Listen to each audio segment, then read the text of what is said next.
invited to attend.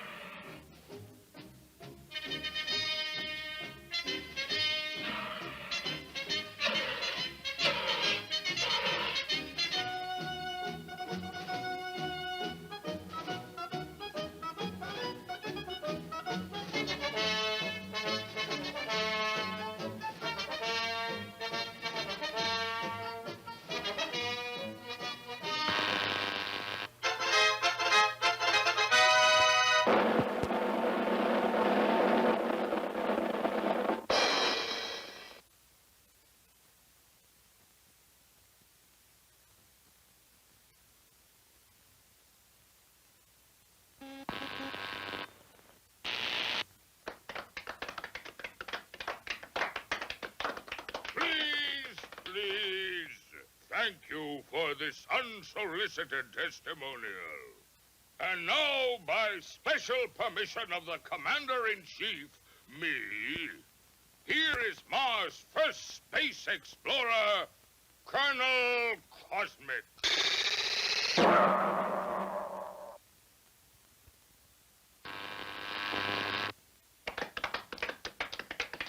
I can't tell you how happy I am to see your smiling faces once more. First, let me say that this trip was made possible only by our dauntless chief, Og the Magnificent, introducer of Og Power, which runs most of our industry, and inventor of Og Speed, which doubles the original Og Power. A short time ago, the master was having trouble with the state limousine. He had, of course, developed the explosive charge. But it was inclined to get a little out of hand, just slightly. And, of course, there was always the problem of friction. Parts rubbing together, heating up, and causing all sorts of trouble.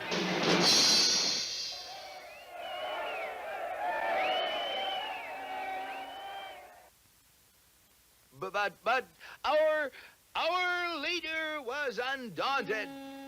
He immediately ordered our first expedition into space to bring back the secret of how other planets got their state limousines to run smoothly. The target was picked with painstaking scientific accuracy. Destination, Earth. You all know with what eagerness I volunteered for the mission, and with what confidence I took off.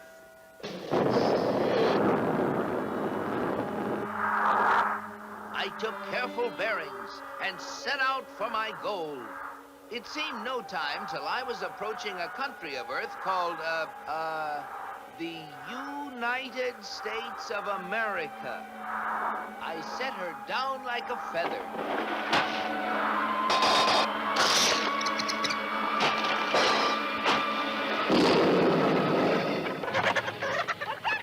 What's all the racket? Naturally, I protected government property by making the saucer invisible. They're after the chickens, Ma. And though the natives showed great interest in me, I decided to make myself invisible, too. Seeing moving lights in the distance, I headed for them. What phenomenal luck! I had landed close to what seemed to be an endless procession of state limousines. They moved quickly, and yet with fantastic smoothness. I just had to get a closer look at one of those Earthmobiles.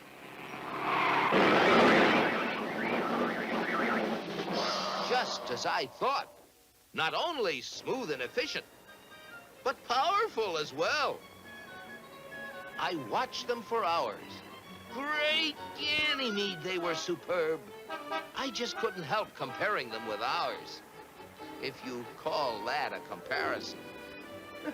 Surely these vehicles must be the property of the highest officials. I was wrong. It seems that almost everybody in this country has one of those, they call them automobiles. They use them for transportation, for business, for pleasure. They use them for all sorts of things. I found that these vehicles gather at places called service stations, where they are fed, lubricated, that's how they beat friction, and given the finest care. The source of their nourishment was something called petroleum. A power source like that must be a highly prized state secret. I had to find out about it. Perhaps the secret lay within this government archives building. It was heavily guarded, but casting discretion to the winds, I walked boldly inside. Their code was remarkably easy to break. They merely substituted the word oil for petroleum. And I soon got hold of a veritable mine of classified information. I began to assimilate the material. I soon found out that though petroleum products are easily found anywhere, petroleum itself is a very elusive substance.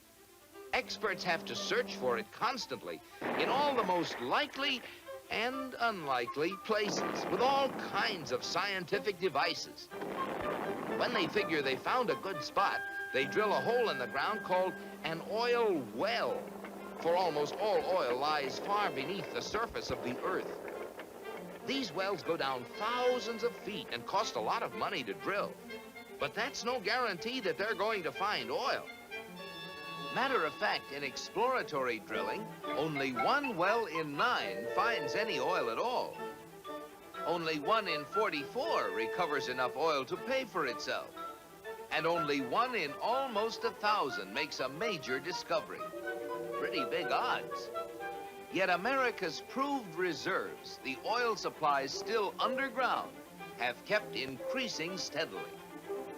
I couldn't imagine how this ever-increasing supply of oil was achieved until I found out that there's not just one, but thousands of oil companies, all competing with each other to discover and develop new sources of oil. For believe it or not, in the USA, anyone who is willing to risk it can drill for oil. But oil discovery is only part of the story.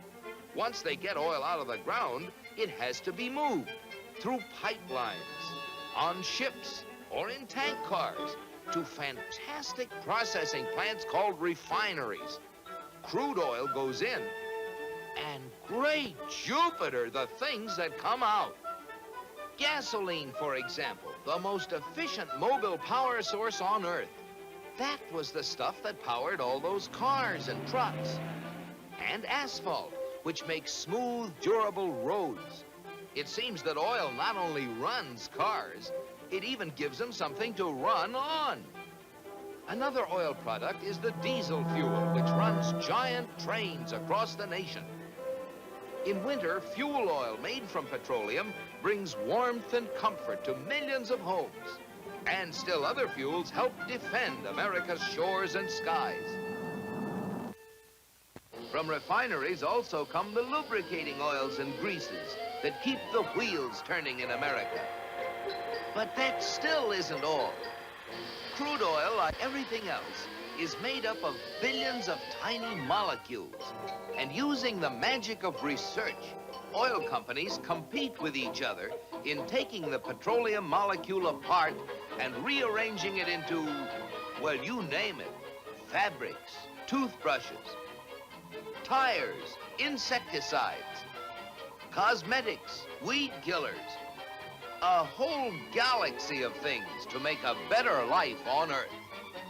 And you know, it isn't just oil companies that try to outdo each other, competing for the customer's dollar. The same story is true of almost every successful business enterprise in America. The result? A higher standard of living in the USA than in any other country on the whole planet. At last, the secret was mine. And now, to get proof of my discovery, smuggled past the border guards. In spite of my infinite precautions, one of them became suspicious and gave the alarm. Come back for the eggs, did you? Yeah, Pa! so, with the fond farewells of the natives ringing in my ears, I took off once again for Mars. My landing was a little bumpy, but I saved my precious cargo. Yes, I brought the secrets back with me, and here they are. The big secret is, of course, oil, which has brought a better life to all the people in the USA. But the key to making oil work for everybody is competition. Fellow Martians, I thank you. Very interesting, Colonel. Oil, huh? Sounds splendid. But that, what was it? Competition. Not our kind of thing at all. Why, competition is downright un-Martian. Oil? We'll have oil for everybody. That's all we need. Oh, boy, oil!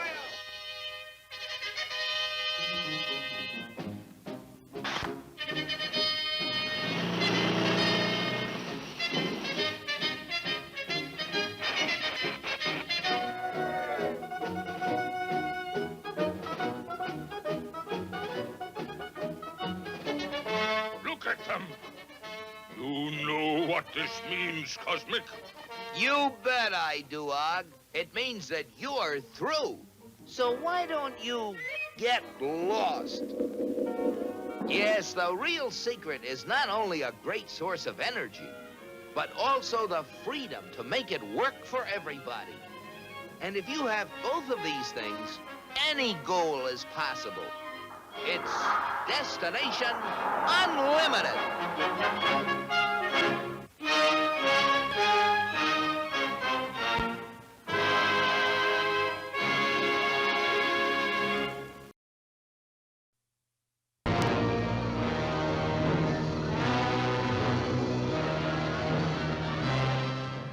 The thing from another world. This is the spot where it was first seen. And these are the first people who saw the thing. How did it get here? Where did it come from? What is it? That thing's alive, sir. I saw it. I shot at it. I hit it. I know it. Nothing happened. It just kept coming at me, making a noise like a cat mewing. Captain, it was awful. If you could have seen those hands and those eyes. Captain, you've got to do something about it. You've got... Is it human or inhuman? Earthly or unearthly? Baffling questions, astounding questions that not even the world's greatest scientific minds can answer. Gentlemen, do you realize what we've found? A being from another world, as different from us as one pole from the other. If we can only communicate with it. See? What happened, Doctor? In the greenhouse, I was working. I couldn't see. Yeah. Then a blast of cold air, and I heard Olson scream. Come here. Get in the corner. Now hold this in front of you. Stay by the light switch. 1.9. Needles hit the top.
Good evening, goblins and ghouls, and welcome to the Friday Night Scream Stream. I'm your host, Spakenstein, joined as always by my very good frozen friend. Hold on, let's see if we can get him.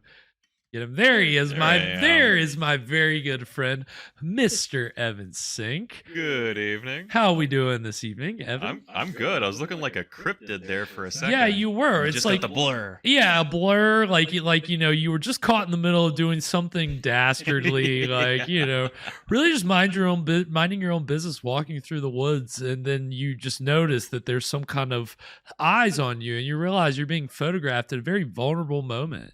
And yeah, we got you, but we got you fixed. We got your camera all fixed up. So good evening, welcome everybody. I hope everybody's doing well out there this Friday evening. We're in the house for another feature presentation of some public domain horror. Although I will say we're going in more of a sci-fi direction this evening. Okay. We are a horror show. S-Sync in the house. Hell What's up, yeah. S-Sync? Good to hear from you, S-Sync. Hope you're doing well. Thank you for joining us.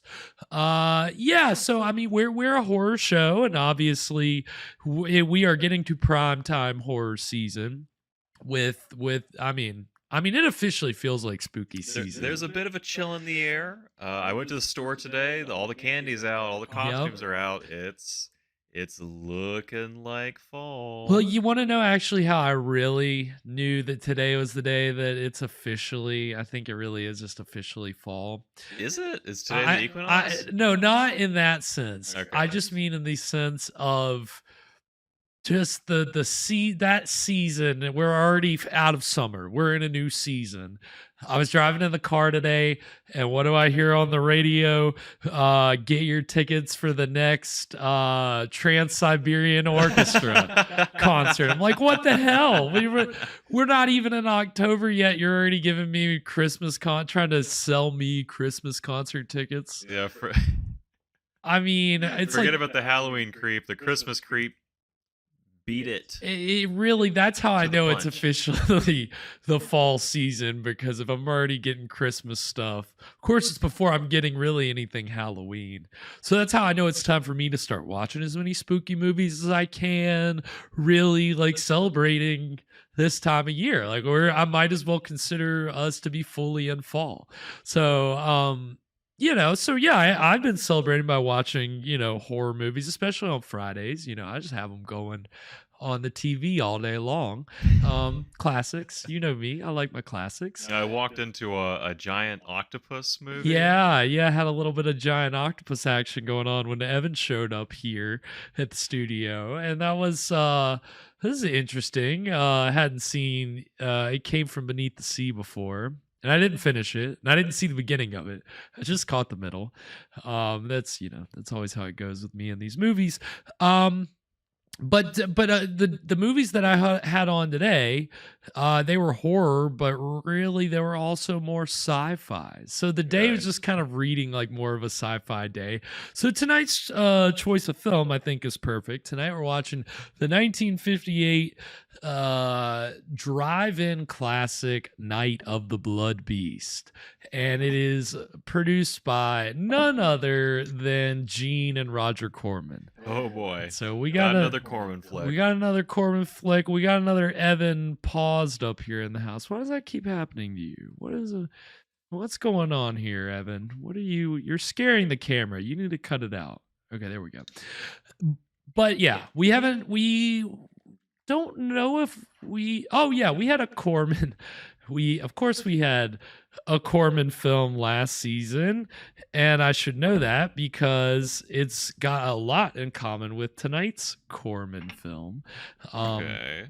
Last season, of course, we watched Attack of the Giant Leeches, which was very schlocky and ridiculous. This is a little more grounded firmly in sci-fi story. I thought you were going to say science. No, This is definitely grounded firmly in science. No, definitely not in science. God, no. I mean, again, it's science fiction, but I wouldn't dare say that it's at all based in science. Really. So what on earth is a blood beast? You know, it's a good question because, again, as I said, just have movies on all day today. One of the movies that was on was called The Blood Beast Terror. Nothing to do, no relation to this movie whatsoever. This was a British film made 10 years after tonight's film. And in that case, the Blood Beast was a blood-sucking giant moth. Which I never knew that there was a horror movie about a giant moth. It's honestly something I was considering myself. And then I saw that and I was like, oh, okay, somebody did it. That's good to know. But so I'm guessing that a blood beast generally is some kind of blood sucker. Okay. That would be my bet. I don't know. So a mosquito. Yeah, maybe like a mosquito. Probably some kind of, sharp protuberance to really suck that blood out, some kind of, whether it's teeth or much like a mosquito, just some kind of proboscis. Needle. Yeah. Oh, great word. Yeah, there you go. That's amazing. Beautiful. So yeah, I guess a blood beast is some kind of vampiric creature. So we'll see. I haven't seen this film, but I mean, again, sci-fi. We got some freezing going on. Thank you, S-Sync. I'll mess around with that. I think I know why that's happening. But yeah, this is kind of your classic astronaut returns from outer space and it doesn't come back alone. They brought a little something back hitchhiker with them. Yeah, little hitchhiker from the galaxy. I don't know if they have a guide with them. I think they're just making it up as they go along, and that's how we get a horror film, sci-fi horror film. NASA's really exact with like the way they only so much weight is allowed on the rocket. Do you think they put like a budget for alien stowaways, like a line item? Yeah, I think you do. I mean, you always, in any budget, you make room for contingency. So I'm sure that as opposed to just leaving it up to general contingency, you go ahead and make a line item for that. You go ahead and make sure you have that covered just in case. Maybe, I don't know, maybe insurance comes into play in some way. Okay, yeah. I don't know. We'll only insure the rocket if you account for possible alien stowaways. Right. I think that's what NASA had to do to really get the first like ship off the ground. I think they kind of had to make some kind of a deal. I mean, you hope they're preparing for every possibility, right? And that includes alien stowaways. What are you going to do if you bring some kind of parasite back with you that you can't stop? So you're saying that Challenger was just an elaborate insurance scheme? Oh God, I don't know. Maybe more so the Columbia than the Challenger, but they're both very dark conspiracy theories you're starting to tread into there. Yeah. Oh, silly me. Some people just actually believe that. Yeah. I mean, how many conspiracy theories center around it was all for the insurance money. I mean, I think that's a pretty common conspiracy theorist line of thinking. I would suppose I'd not consider myself a conspiracy theorist, but if you consider yourself a conspiracy theorist, I don't know, maybe you should look into that. Maybe that's it. If you're feeling like your conspiracies are getting kind of stale, you're looking for something new to get into, go look at what the insurance policy that NASA's written up for visitors from outer space. And let's see. I mean, of course. I mean, so that's what we're getting into tonight: aliens, outer space, and this is also the perfect week for it because, as we saw, the little flap down in Mexico. They had an ET down there. Well, I mean, it really did. I mean, it was a mix between ET and just like a little Halloween decoration that somebody just added a little bit of like extra clay to and put some moon sand on it, and Boom, you got your alien. And yeah, the face does look strikingly similar to E.T. That's for sure. It's just a coincidence. Yeah. Oh, absolutely. Absolutely a coincidence. So yeah, I mean it's definitely in the news right now. I mean, beings from outer space, are they out there? Tonight's movie says yes. But again, I haven't seen it, but I'm very excited. And we'll see if it gets bloody. I mean, you would hope for a movie called Night of the Blood Beast that you'd get some blood, but I mean, we've been let down by our titles before. So if we don't get it from the movie, Evan's gonna be bringing us a little bloody treat this evening with the cocktail that he's prepared in a little segment which we call. What were you drinking? What are we drinking this evening, Evan? So tonight we are drinking a little concoction I've mixed up called the Blood Beast Bellini. Oh, okay. Blood Beast Bellini. Yeah, we got a Bellini tonight. Never heard of a Bellini. Yeah, so a Bellini, it's kind of like a mimosa. If you've had one of those before, it's pretty simple recipe. A mimosa is prosecco and orange juice, and a Bellini is prosecco and pureed fruit, usually pureed peaches. Okay. Ooh. Okay. So yeah. So, but I've elected to go with pureed raspberries. So for that, it's a nice bloody drink. Yeah. Yeah. Give you that deep red. Yeah. And to this, raspberries are really tart, and so peaches are sweet. So of course you don't really need a whole lot there. This needs a little bit of love. So I put in some simple syrup, added a little lime juice, and I threw in a little Campari just as I'm feeling kind of fancy. Very fancy. We're gonna top this with our prosecco, so it's nice and fresh. Ooh, I like it. I like a raspberry. Hearing you say, "Oh, give it a pop," give it a little pop. Pop. Yeah, hearing you say raspberry puree, all I can think of is the Prince song "Raspberry Beret," and so that's what I want you. I keep hearing it in that voice. Raspberry puree. Yeah. There it is. That's our little musical accompaniment for the evening. Yeah, would you believe I found this recipe in a secondhand store? No, actually, this recipe was inspired by a candle, if you can believe that. Oh, really? Yeah, a candle. So the last month or so, when we were on vacation, the wife and I went and did some shopping, and we stopped in the Yankee Candle store. Oh. Which I think is pretty fun. I think that's a pretty fun outing. Like, there's not many activities you go do where, like, the prime thing you're doing is just smelling stuff. Like, hey, you want to go smell some stuff?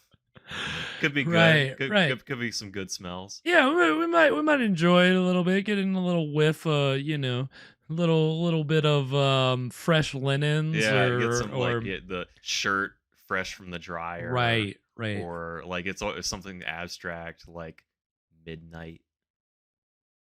Yeah. A lot of weird candles. At the Fall Yankee farmhouse. Candle. That's what you're smelling right now. If you, if only, okay. I'm gonna have to start giving out some kind of scratch and sniff cards so that you can smell the candle that I have going in the studio. Yeah. It's always, But yeah, that sounds like a great way to make a day. It's fun, and part of the game is that like half of Yankee Candle's merchandise just does not smell very good, right? And so it's like it's a gamble. Like, okay, is it going to be a good one this time, or is it going to be a bad one? Mm-hmm.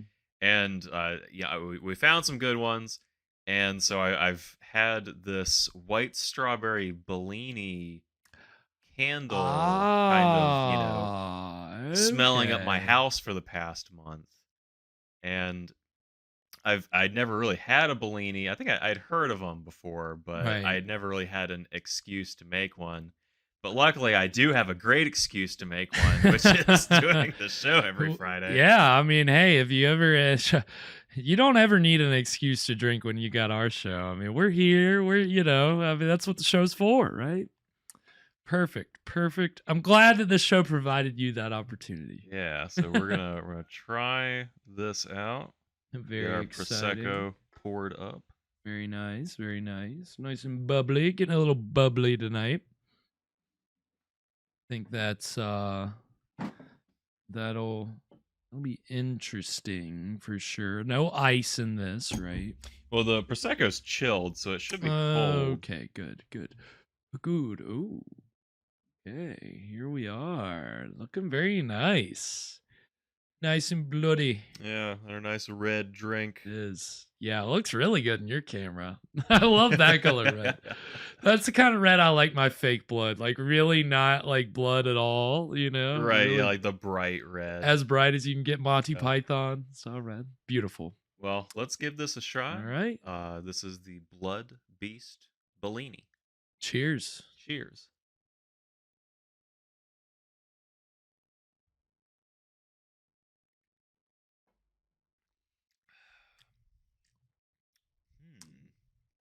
That's interesting.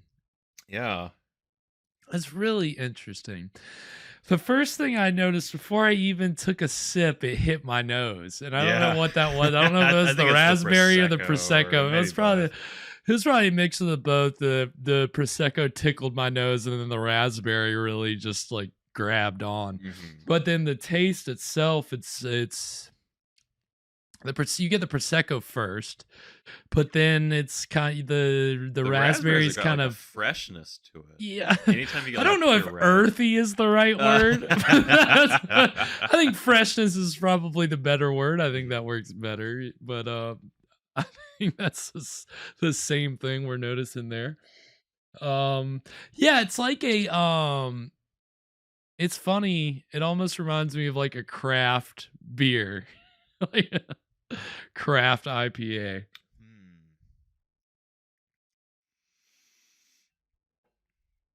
I like it. Definitely like a craft. It reminds me of a craft beer for sure. That's not a bad thing. It's just it's very bold. There's a bit going on in this one. It's full bodied. Yeah. There's like a lot. Really, like for a Bellini, this is probably a little busy. Like I've added a couple, things. Yeah, to the it. Campari and yeah. Well, no, I mean, it's good. No, I'm not. So there's a little more going on there, but I think it's all right. No, it is. It is delicious. I'm about it. I'm sure before we're into the second half of the movie, I'll be asking for another.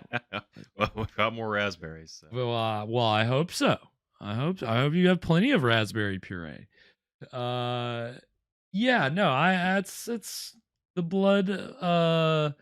blood beast Bellini. Very delicious. Very, very good original. I applaud you, Evan, as always. You're killing it with the cocktails.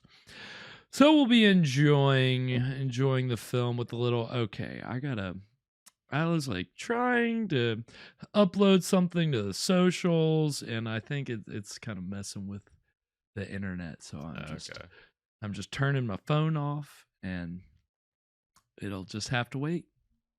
I don't know. It is what it is. Anyway, this cocktail is gonna be perfect for the evening's film. Which again, Night of the Blood Beast, 1958. So this is like, I guess the sci-fi movie craze in the United States had been going on for about 7, 8 years at this point. Really, like, from the very early 50s, you started getting outer space movies and alien movies and all these things. So pretty much from the point that people realized it was possible to go to space. Right, yeah, they immediately the studios and the independents started milking that right away. And Corman figured out pretty quick that he could make one of these movies pretty cheap. He made a few movies kind of like this, and this film really draws from a lot of other alien sci-fi films that had already come out up to this point. But it's got some interesting plot points, some interesting conceptual, or at least one big interesting conceptual thing, which we'll see as we watch the movie. And I haven't seen it, so I'm excited to see kind of how it explores things. But you know, we usually get a pretty good movie out of the Cormans. So yeah, I mean, it's definitely. Even if they're making them, quick and dirty. I was gonna say, still... for always being low budget affairs, again, this is no different. I mean, shot in 7 days under $70,000. It's your classic Corman production. This is pretty much most of the same cast and crew that made Attack of the Giant Leeches, which they made the year after this. So this actually came before Attack of the Giant Leeches. But it's the Corman brothers and then director Bernard Kowalski. And so as we watch the movie tonight, we'll talk about the cast and the crew and the making of the movie. And we'll also just be talking about alien movies, sci-fi films, and kind of the evolution of that subgenre. So we're gonna be having fun with it tonight, and a nice little sci-fi Friday. So I hope. Sci Friday. Sci Friday. I hope you're all buckled in. I hope that you have your thrusters primed and all the gauges have been double checked, because we're about to commence liftoff here. Anything before we get into tonight's movie, Evan? I've set phasers to fun. I'm ready to go. All right. Well, then, without further ado, we're going to go ahead and get into the exciting beginning of Night of the Blood Beast right now.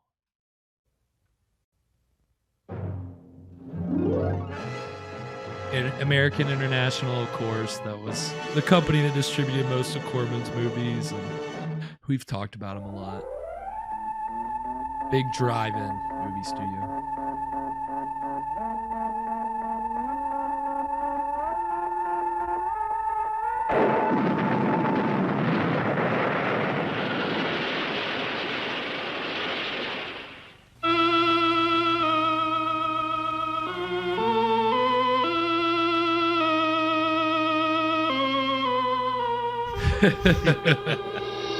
Blood.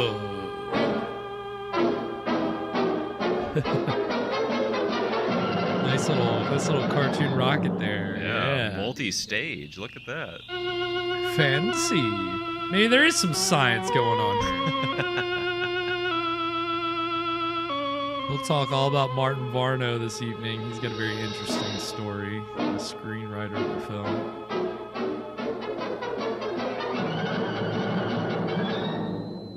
When I hear Blood Beast, I probably wouldn't think alien. Oh, you don't. I definitely didn't. When I've seen the title for this before.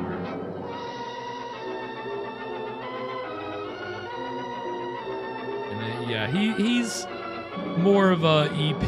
I mean, more of a supervising producer on this. Why? Why do you have to sign his name? Fancy on the Sea?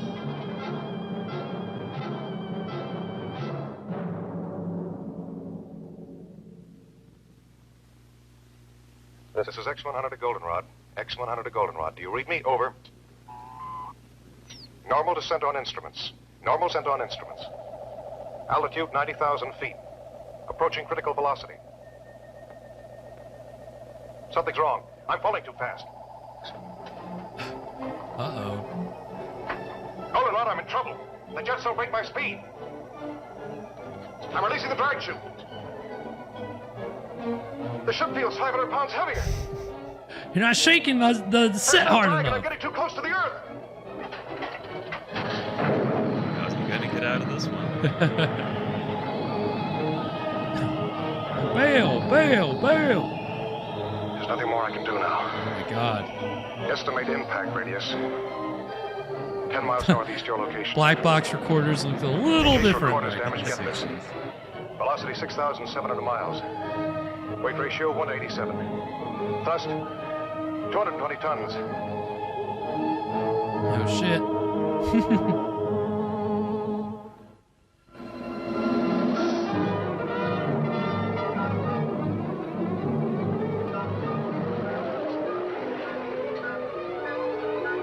Okay.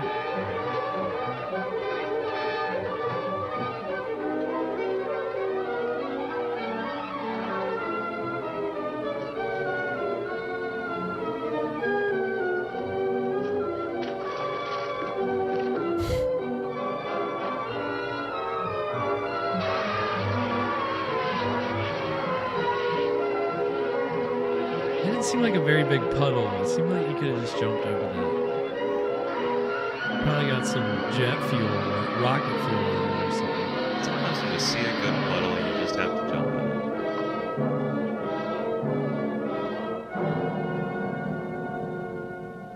Uh-oh.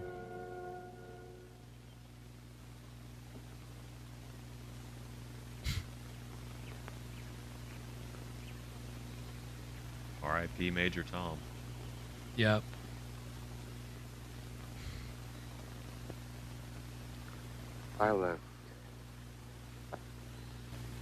I'll tell the others.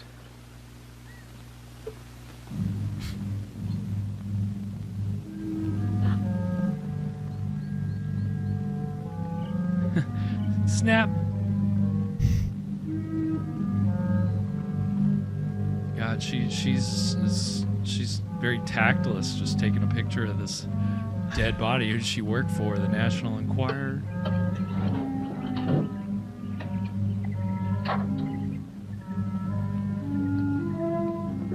No, she'll just sell those pictures to the National Goldenrod Baker to Enquirer. Goldenrod Able. Goldenrod Baker to Goldenrod Able.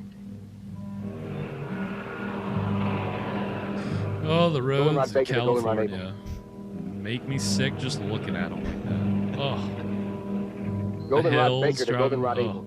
Not a fan of switchbacks. No, God, and in there it's just awful, man. Oh, it's so bad. Did you find it? Came down about 3 miles east of Walker's Pass. Area 116 or 117 on your map. How bad is he? He bought it all the way. You're certain? Well, that's a nice way No to put it. He respiration, no bought heartbeat, it no all pulse. the way. Came down pretty hard. All right. The rocket unit still in one piece. Gonna log that in Most of my. the control section. He bought the Everything farm. else is scattered He's around an about half a ex-spaceman. Tell Donna to cover the entire area.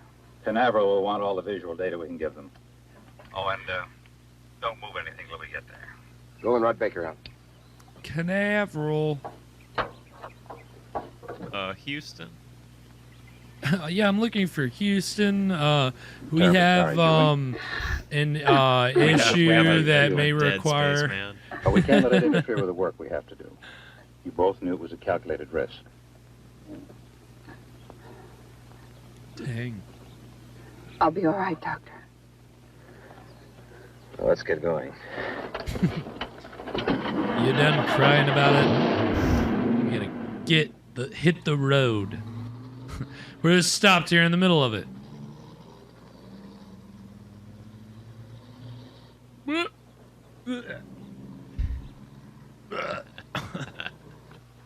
Dave, look at the composition of this mud. Dr. Wyman wants you to get full coverage on the entire area. This was your first project under Dr. Wyman, wasn't it? Yeah. You really screwed this up, huh? I helped design the jettison unit that didn't work. On a project like this, there's always a margin for error. You expect it. Sure. Then when it comes, you'll find you really didn't expect it after all. You think Wait, is he Julie smoking expected a it cigarette? with his engagement ring on her finger? John Corman was the first man to be sent up in a satellite and ejected back to Earth. Only he was supposed to come back alive. Let's check the rest of it. Look, Dave, Yeah, I guess that makes the mission a failure. don't blame yourself. The answer lies in this wreckage. Let's recheck the crash pattern.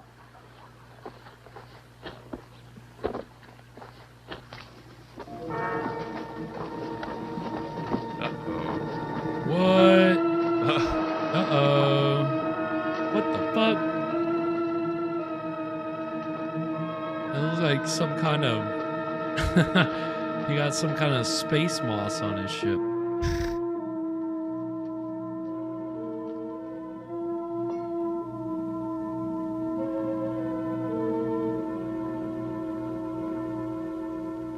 That's funny. What's that? This rip was smaller when we first got here. Would the stress of settling into the ground have widened it? How could that be? The entire hull is made of magneridium alloy. I'd like to examine the body before we bring it out. All right. Watch you don't cut yourself, Doctor. I'm going in. Yeah, watch your step.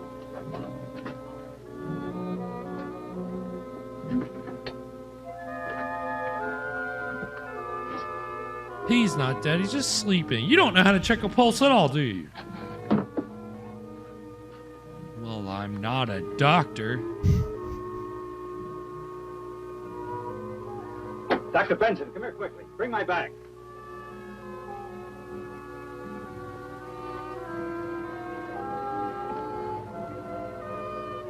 Is she a doctor?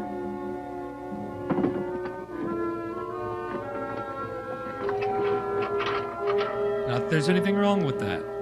I want you to see this.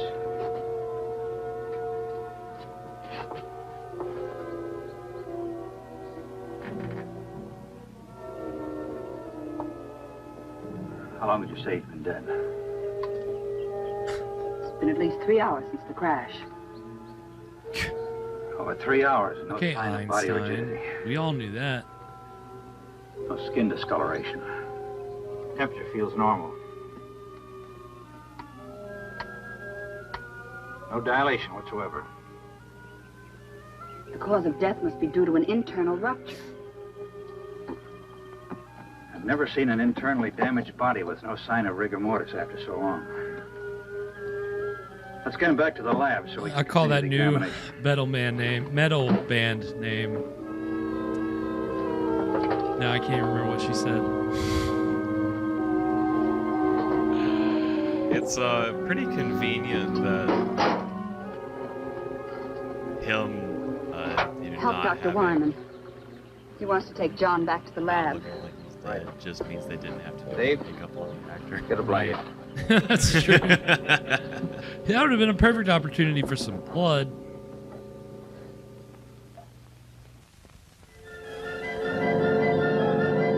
Yeah, what did they say he died of? What? Internal what? Internal rupture? Internal Rupture. That's the band name I'm calling. Okay, Internal okay. Rupture.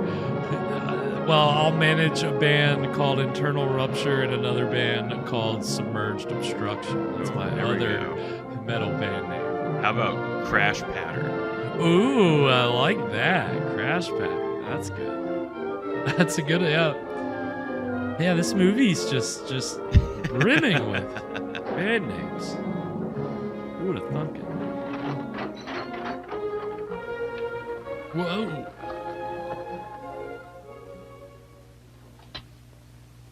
Hello, Everglade. Hello, Everglade. This is Goldenrod. This is Goldenrod. How do you receive? Over?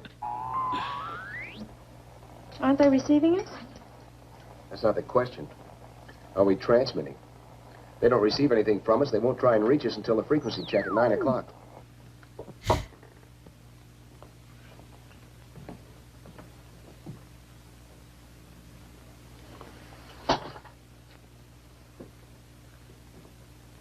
By all medical standards, this man is dead. No heartbeat, no respiration. Yet his tissues refuse to dissipate. How is it possible he could be in a kind of catatonic state? Could he still be alive? Perhaps a form of hypometabolism. Are you It's crazy? impossible. His heart has stopped. There's no circulation. You know as well as I do that when this process stops, the brain starts to deteriorate almost at once. Within a matter of 3 minutes, it dies. Hello, Everglade. Hello, Everglade. This is But his just Goldenrod. said, This "Nah." is Goldenrod. How do you receive? Over? I don't feel like Maybe after this long a radio silence, we'll switch over to an emergency channel. I've already tried that. I'm gonna compose a little longer, if you don't mind. Hello, Air Force emergency. This is Special CQD Goldenrod Station.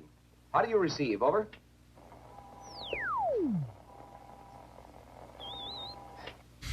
Everything's all fouled up here.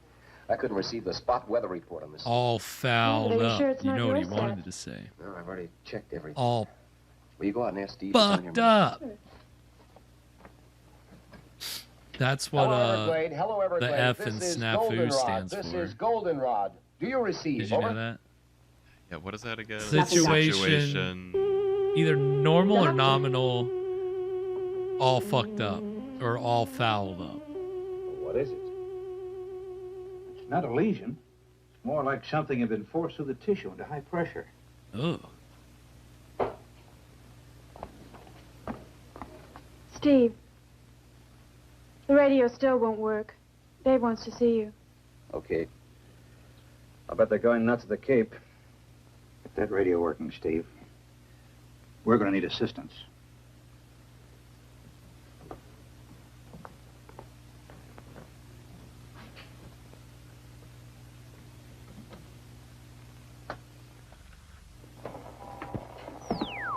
What's the trouble? I can't transmit across the room with this thing. It sounds like a magnetic disturbance. Yeah. Could be the power lines fouled up outside. What's happening in there? Yeah, this guy's just chain smoking like crazy. Somehow we've got to get through to the Cape. 5 hours overdue now. I bet half the brass in the state of Florida's up in arms. He could quit anytime he Enough wants people to. file about this will have everybody up here. Looks like I picked the wrong week to I'll quit check smoking. the tower. You stay here and keep trying to get through, will you? Yeah. Look, if you pick up anything, give a yell, huh? Right. How many more cigarettes is he gonna smoke through the rest of the movie? I'm gonna say about 25 more. Okay. I'll keep a count. I'll let you Blood know. pressure 120 over 80. Normal for a living man. That's impossible, Doctor. You must have made a mistake. The doctor, I checked it twice. Well, this man does have normal pressure. That's impossible. Take a blood sample. I'll make a radiation count.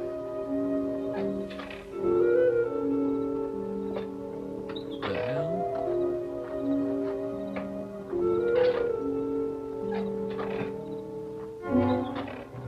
Whoa.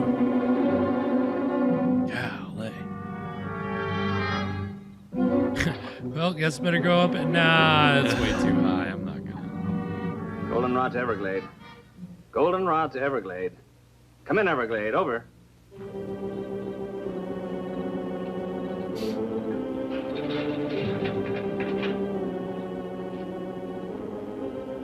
Goldenrod to Everglade. Come in, Everglade. This is an emergency.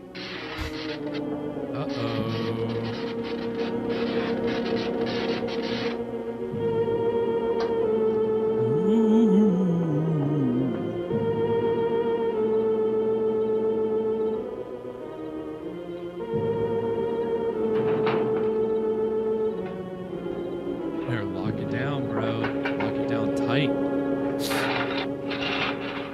Oh shit. Steve?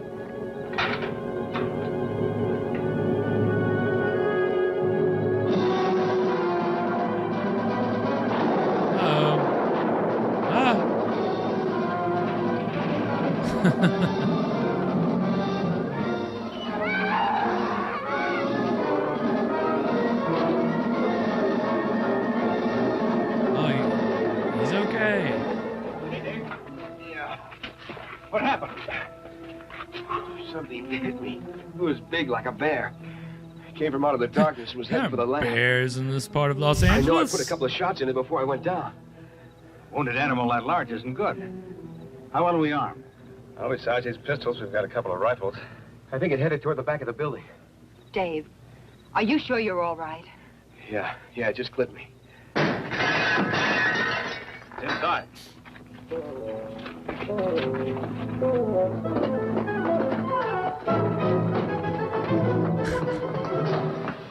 It's in the medical room. Wait a minute.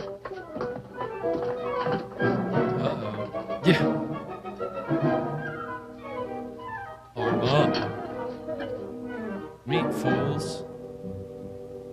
We're not just gonna rush in.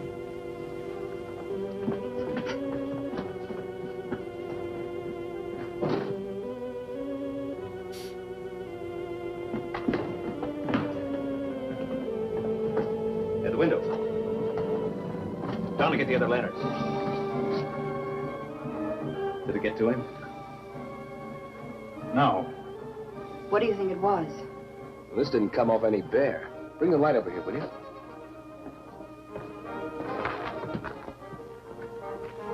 No fur, no blood. What the hell is it?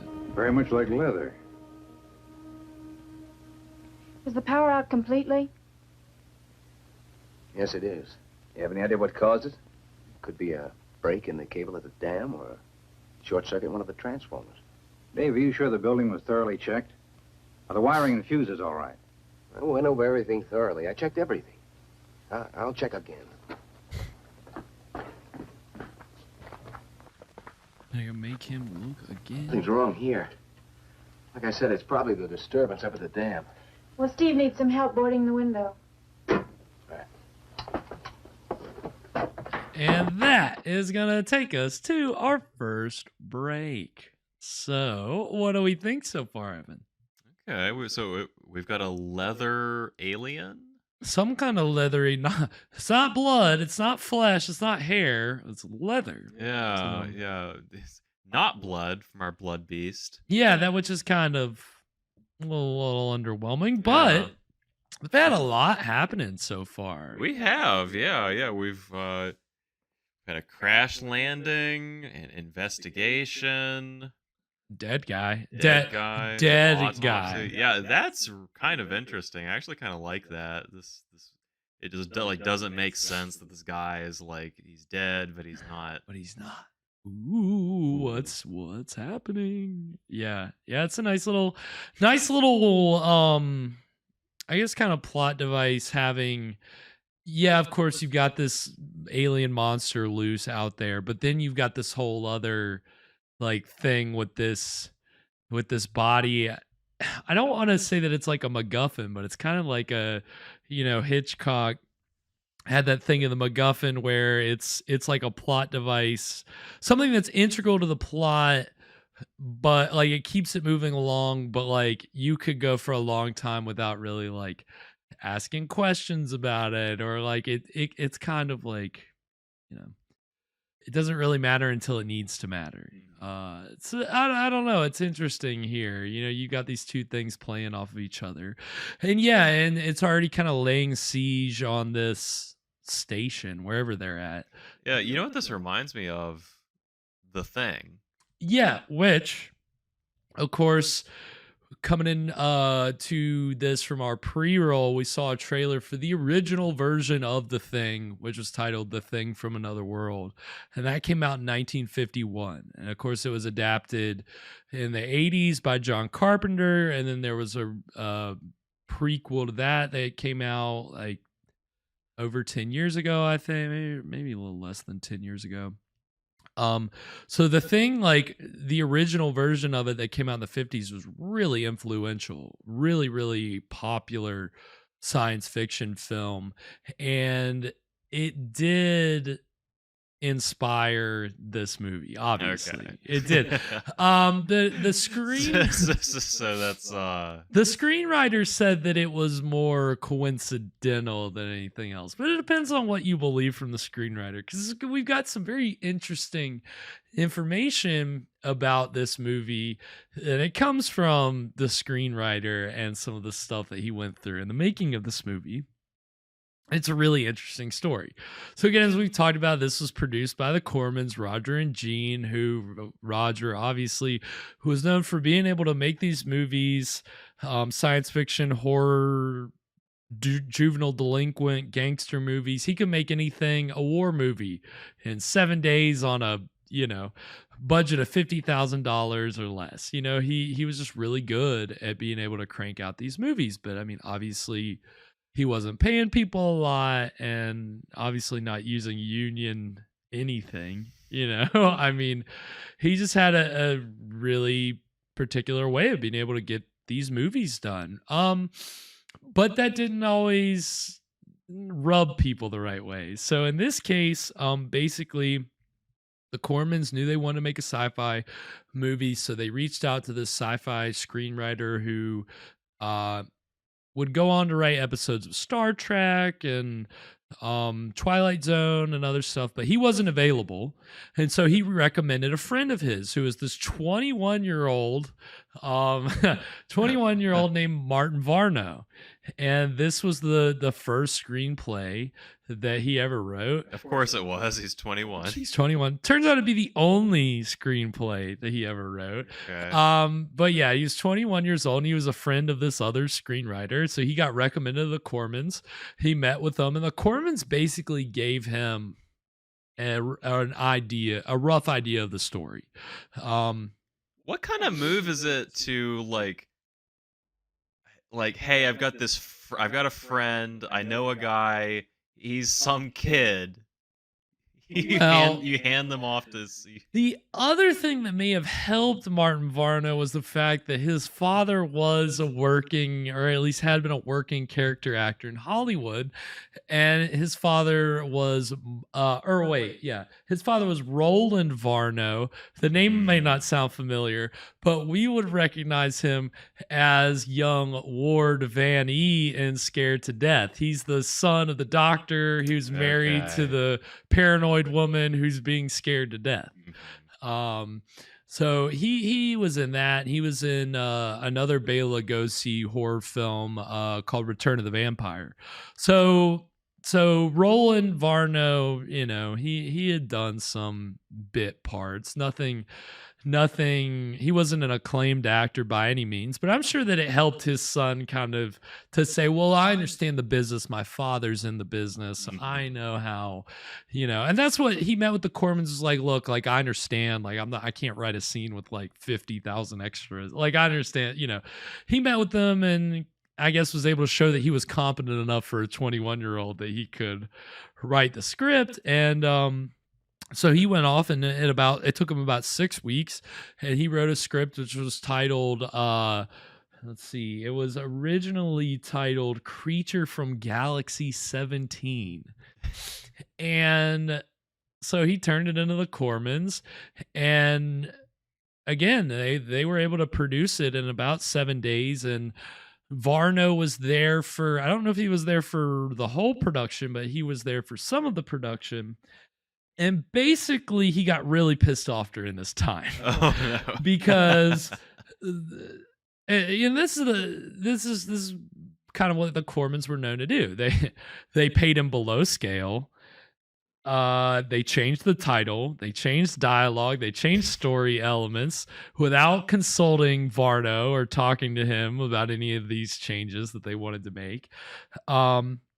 And so Varno got really upset. He also got really upset that they gave Gene a story by credit.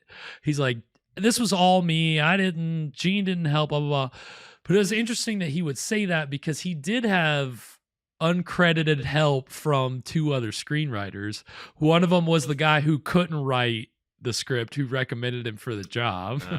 And the other guy was a guy who would go on to win an Academy Award for best screenplay. So he had some help, but he got pissed off about all the stuff that the Cormans had done.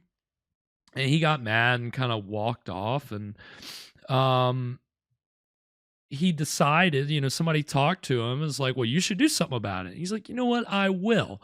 So he joined the WGA. He joined the Writers Guild of America and he filed for an arbitration against Roger and Gene separately. He filed 2 different arbitration. He took him to Judge Judy. He did. Well, I mean, if you consider WGA arbitration to be Judge Judy, then he did, and he won both of those arbitrations. But Roger was like, I'm not going to pay him. And so for a while, Roger couldn't use Writers Guild writers. He was barred from working with Writers Guild writers until the time came where he wanted to use somebody that was with the guild, and he decided to just go ahead and pay to compensate Varno. But so that was the one arbitration. The other arbitration was for Gene's story by credit. He was like, mad about that. Well, AIP, the studio that distributed it, they hit up Varno and they were like, look, it's going to be really expensive for us to recall all the prints of this movie and change the title cards to take off Gene's credit. So we really can't do this. And he was like, okay, fine. I guess that's fine. Whatever. So he was successful in his. He was vindicated. He was, and he went and he saw the movie and he hated it, and he hated what they had done, and he had to be held down in his seat. Apparently, he was so mad. And the Cormans saw him at the screening that he was at, and they were not happy to see him. Obviously, what have they done to my baby? How could they destroy my? And he was so devastated he never wrote another script again. And that's true. He really must have.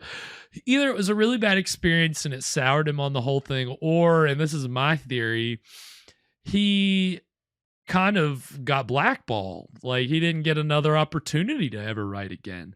Because that was the thing about everybody else understood the Corman's whole deal, which was, look, we can't pay you a lot.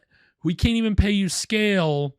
But if you do this and you do a good job, you can come do the next one. We'll hire you for the next thing. So that was the thing about the Cormans. They may not give you a lot on an individual project, but they'll keep hiring you. They'll keep you employed. It's steady work because they just keep making movies. Exactly. And people understood that.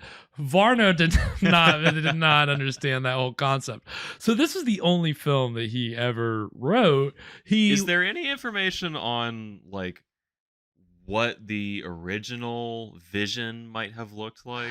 I'm not sure. It's funny, if you really want to know, I saw today on some website, they're selling an original copy of the script with the title Creature from Galaxy 17.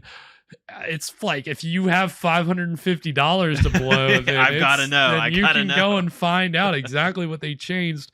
And of course, the director Kowalski, he said that the rewriting was kind of, it was done throughout the production, and it was a mix of the Cormans, himself, and everybody, all the cast and crew. Like he was like, we all kind of collaborated to adjust the script as we went along.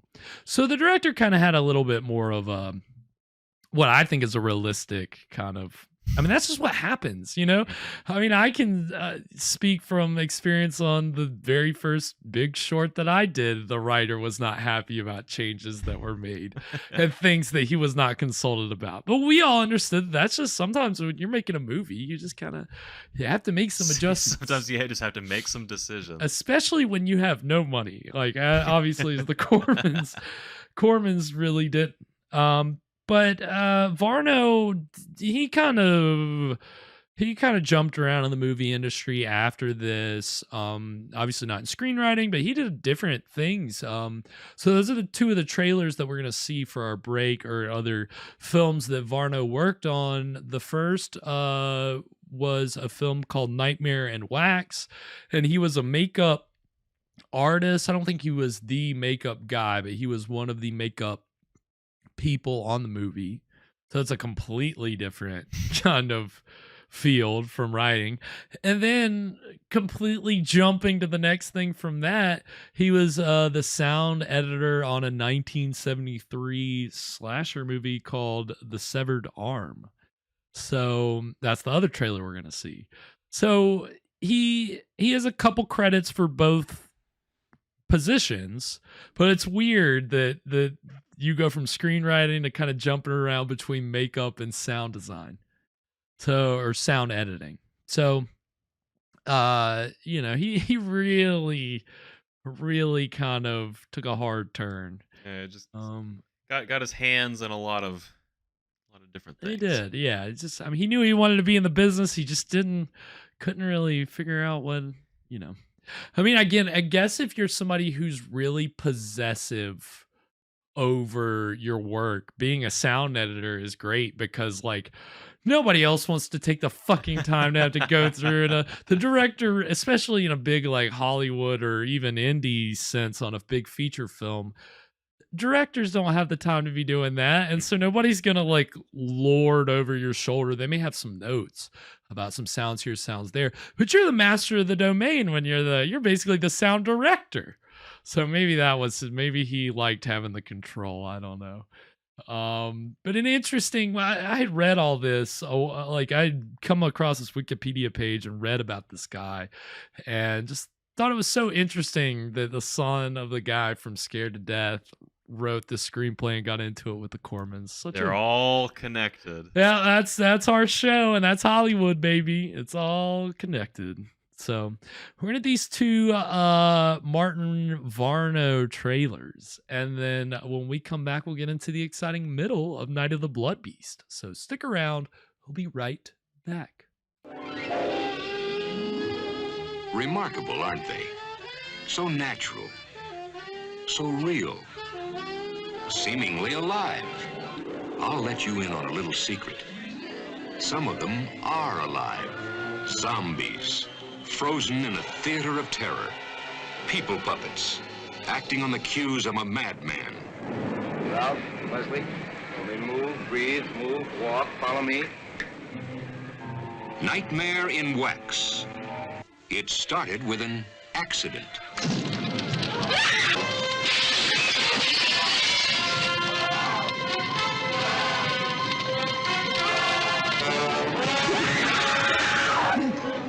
Cameron Mitchell as Vincent, once a man, now a monster. Anne Helm. You comfortable? Oh, very. Am I going to be in here for long? Only an eternity, my dear. Now, look, honey, don't try anything funny with that knife. I don't want to hurt you. Don't be Scott Brady. Honey?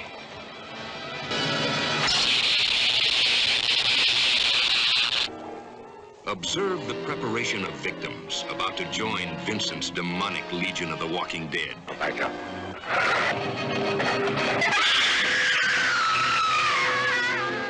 Nightmare in Wax. Frightening.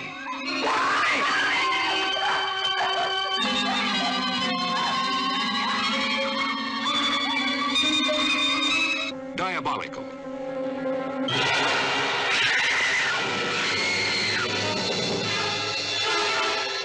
Weird. Nightmare in Wax. In color. A Crown International release. Brace yourselves. It's happening again. That same sense of horror. That same moment of silence before death explodes. No one can stop him. No one can escape a bludgeoning fury, no longer human, creating a nightmare of blood again and again. His trail, a cloud of terror. His trademark, the severed arm. Starring Deborah Wally. He's already killed 2 men. He's mutilated a 3rd. Now what the hell do you want, lady? We thought for sure I was next. You know he's not going to stop. That's why I'm carrying one of these. Whoever it is in the building with you. It's a cave-in! It's locked! Quick back! There's someone following us right now. A hit-and-run killer stalks the shadows. There's no place to hide from the nightmare of the severed arm.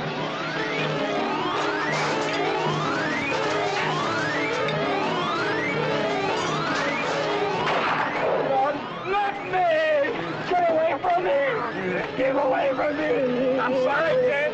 You lost!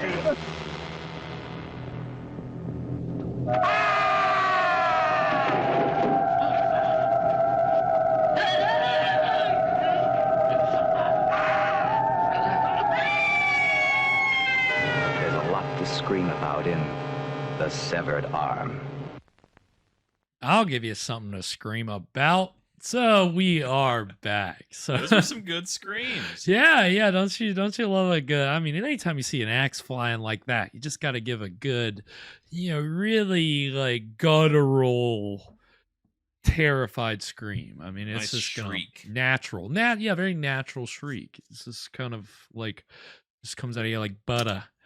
But those are two trailers that two films that Martin Varno did some work on. So it's we don't have his writing services, unfortunately. But I mean, this film, for being from a first time writer, 21 years old, I mean, really, yeah, it's not bad for a 21-year-old.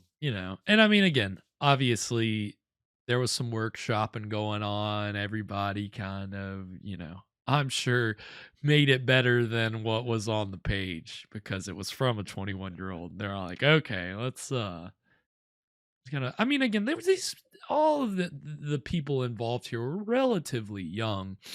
The director was only 28, I mean, Cormans were probably in their late 20s. I mean, yeah, I mean, most of these people are Corman regulars, people that had already worked with Corman or would go on to work with him later. Again, like we said, that was kind of his MO, was to just kind of keep giving people steady employment. These were the people that slept in the barn. Yeah, the art director, Daniel Haller's the same art director for pretty much all of Corman's movies, and he brought a trailer to the soundstage where they were shooting the interiors and slept in his trailer in between like doing different like jobs on the film, like designing different things, like doing the the rocket ship and and there's some other things that he designed. I mean, cinematographer, would go on to shoot more Corman stuff. I mean, everybody's just, it seemed like Corman operations were always like a family affair, very much sounds like a pirate ship affair. Yeah, yeah, I think that's like definitely a ragtag merry band of outsiders for sure. I mean, anybody working with Corman, and they're very, very much understanding that they're on like an indie outsider kind of a shoot. It's not, you're not in the lap of luxury. I mean, again, this 7 days, and the exteriors they're shooting around Bronson Canyon, which so many movies and TV shows, so many movies we've seen on this show, I mean, have used. I mean, I think the movie we watched at the beginning of this season, The Vampire Bat, I think that might have been Bronson Canyon. I know that other Corman movies have used the canyon, and it's in Griffith Park, which is near the Hollywood sign, all that stuff. So, I mean, 7 days, you're just zip, zap, zopping around LA, getting your movie done. And I mean, so far, so good. We'll just drive up to the Hollywood sign, shoot ourselves an alien movie. Yeah, I mean, they make it seem so easy, don't they? I mean, come on. Oh, my God. And this is definitely the day when it was way harder to make a movie then than it is now. Then, you got to have the film and the camera and the lights. Now you don't even need half the money or the equipment. They really did. So we get on Roger's level. So we'll see what else they can do for the middle. We'll see how they can spice things up. We already got a lot of tension being built. So yeah. So if you're just joining us, maybe quick recap of the film. Basically, this astronaut has returned to Earth from orbit, and he's seemingly dead, but all his vital signs are he's not breathing, but his heart's not beating, but he still has blood pressure for some reason. Still has blood pressure. He's not decomposing in any way.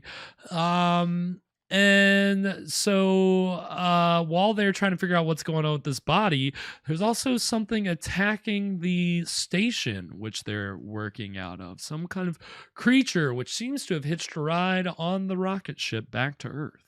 So you got these kind of two little mysteries kind of playing off of each other. So we're going to see how they if they crescendo it all here in the second act. So anything else before we get into it, Evan?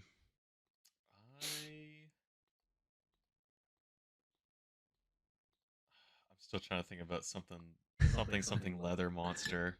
Yeah. I mean, it's, I was trying to think maybe there's a joke about a cow in there somewhere, but I just couldn't really. This is kind of hard for me to come up with anything. We'll get some. We got plenty of time to figure it out. All right. Well, I think we're gonna go ahead and get into the exciting middle of Night of the Blood Beast right now. Well, at least we won't freeze. I think a place like this would be equipped with heating. Up until a few months ago, this was a radar monitoring station. Most of the ultra-sensitive instruments respond better to the cooler atmosphere. Systolic was 140. I'll have a blood sample for you in a few minutes. How long do you think it'll take Canaveral to realize we're incommunicado and send aid? I should have just security said that operation 25 more as tight as this, maybe another cigarettes will be 12 hours. smoked in general throughout the We rest could be of here this another movie. Not day. that one guy. But we got one. Ooh. Doctor! Doctor!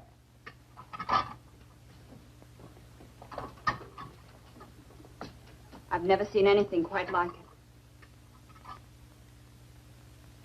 So Notice the the art way it's director fighting the others. designed all that.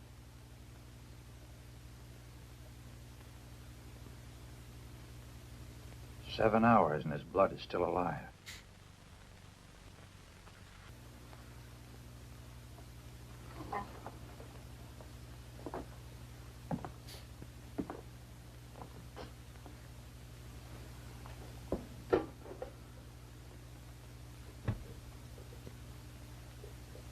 One of us will have to drive to the nearest telephone and call the Cape. Every minute counts. What is it? I've seen amoebic dominance of a cell structure before, but this is completely out of proportion. What are they? What do they mean? Well, normal blood has 2 basic cells. The red carry oxygen and the white fight infection.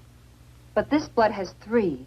The 3rd cell, that big one, well, that's completely foreign to any blood structure. If that bacterioid is contagious, then we've all been exposed. I doubt if it's communicable. We better get to the nearest town fast. I imagine that'll be Desert City. But that's over 30 miles. Isn't there anything closer? Somebody didn't do their blood. There's nothing on the map. Training. Steve, call the Cape from Desert City.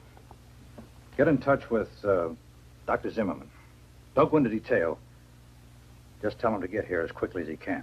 What about equipment? Well, we need a new power supply. Need a refrigerated truck or an ambulance to transport the body.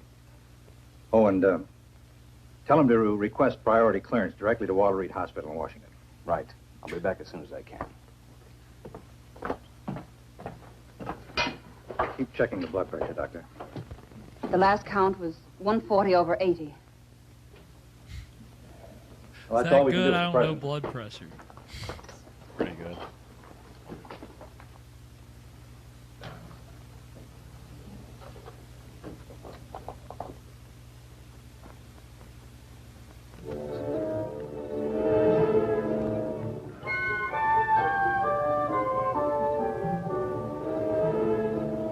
Yeah, that's what he's saying too.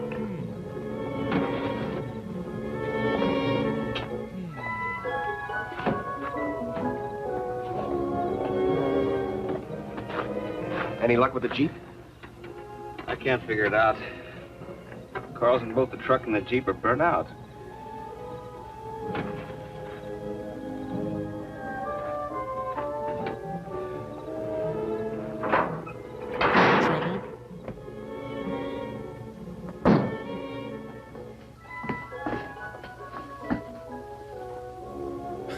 Stopped.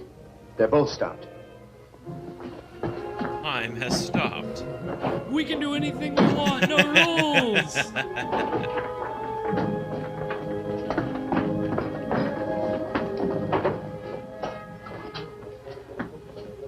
Gotta find my cigarettes. Take a look.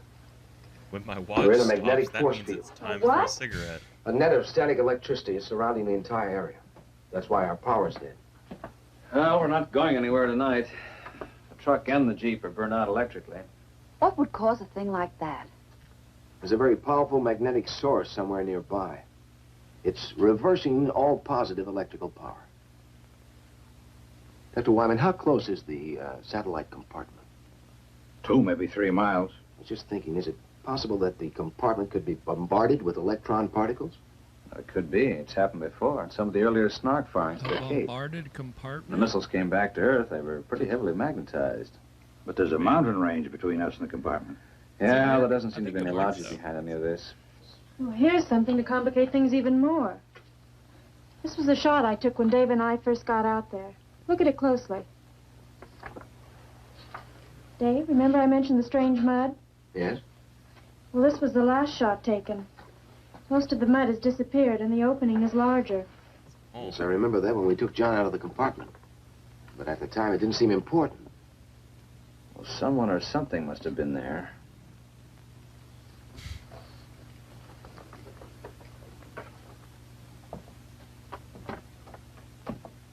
Person, place, or thing. What could it be? There's an explanation and a good one for all of this. There must be. Some of the things that have occurred today are without precedent. A man in there alive that should be dead. Something that's never happened before. And we've never sent a man so far into space before. You don't know that. This is what happens when you send someone to space. We're all tired, disappointed, but under a terrible strain. After this long, the Cape has probably contacted the Pentagon. It's just a matter of time. What if they can't get through? The magnetic force field works both ways. Well, in the morning, one of us will have to hike down and meet them. As a precautionary measure, I suggest we all stay They're in going this to room bring tonight. the Cape to Steve us. and Dave and I will take turns watching Good Corman. Sick guitar riff. Julie. There. I'm sorry, Doctor. You're a scientist. Now act like Can't you. hold it back any longer. I know. I wish there was something I could say. Scientists don't cry. Scientists don't cry. Even when there's an accident in the Listen to lab, me they loud. don't cry. The unknown. Being held here. Alex,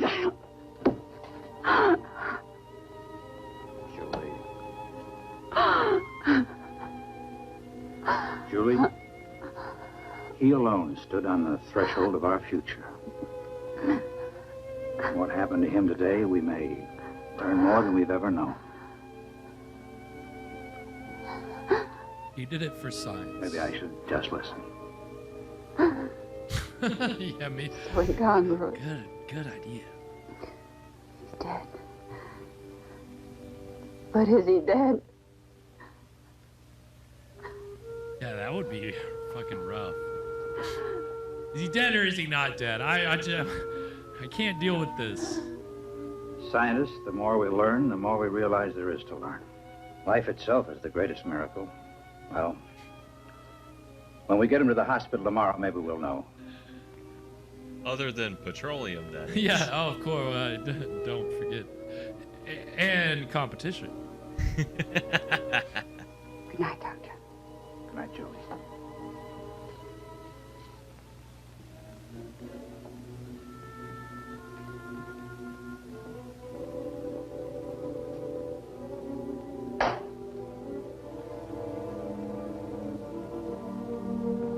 Is life really a miracle if it's happening all the time? Whoa. Think about it. Think about it. I actually did have a science teacher who... I think we both had that science teacher who posed that. Like, it's not a miracle. I wish everybody would stop saying a miracle of life, a miracle of birth. It's not a miracle. It happens every day. Yeah, I know exactly what you're talking about. So you learned some real life lessons in 9th grade. Welcome to biology class. I'm about to lay down some life lessons. What is it? Lay down some life lessons and eat the butt end of this orange like a fucking maniac. The lights out. Oh no. It's drilling. Is it blood? It's wet. It's dripping. It's blood. Oh, shit. Half his head's gone.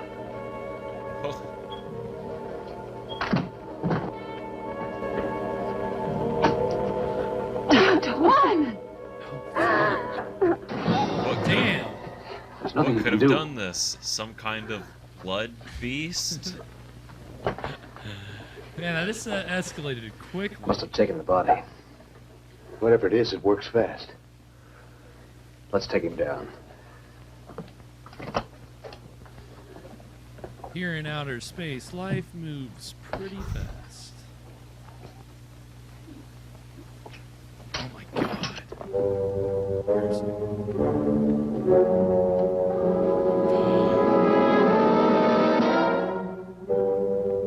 He's back.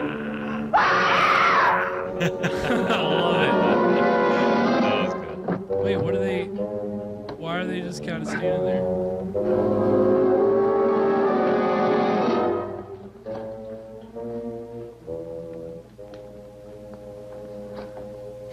Steve, help him to the table.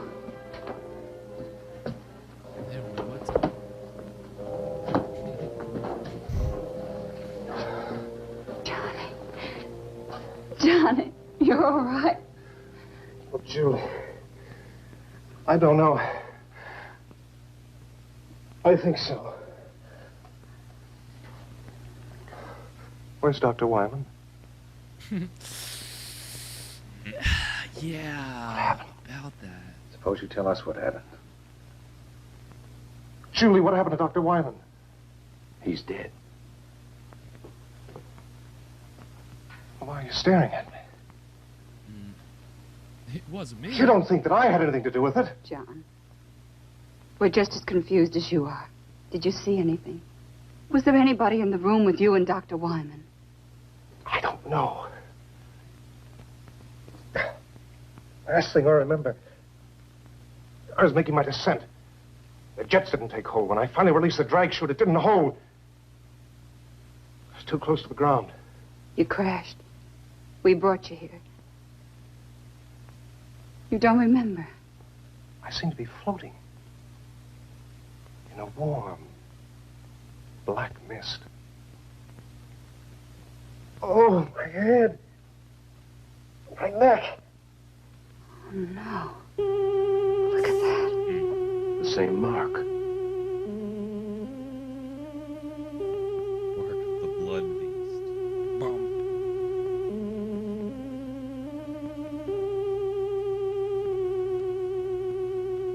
What's this?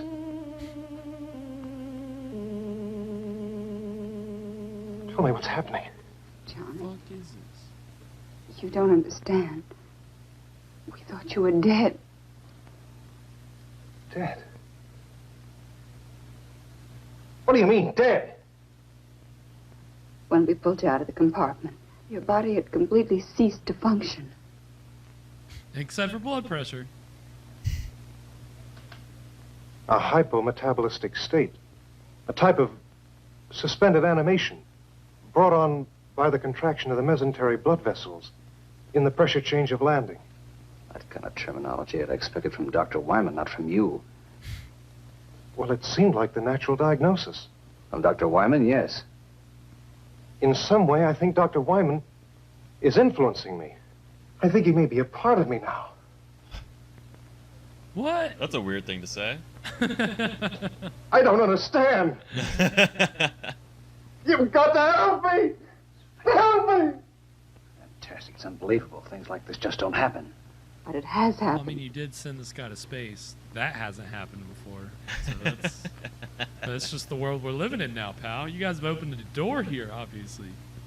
That's I'm not why afraid. we never go to space. I'm not afraid. It didn't come here to destroy. Johnny, try to tell us. What didn't come here to destroy us? Is he all right?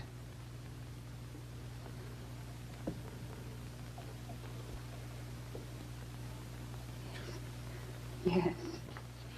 They're gone. What?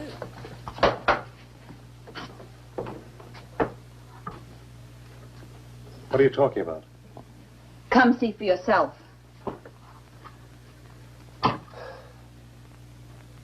That's what your blood looks like now. Normal in every respect. 4 hours ago, it was populated with alien amorphic cell structures. Your blood was looking weird, dude. I think we should see what I look like under the fluoroscope.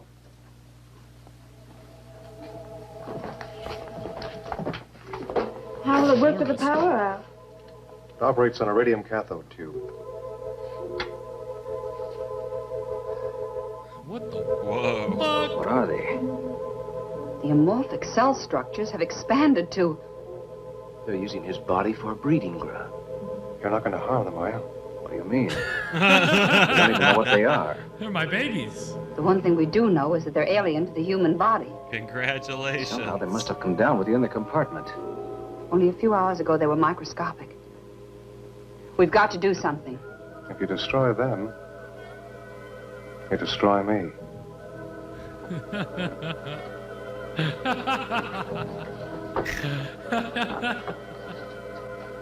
You can't destroy them. But why not?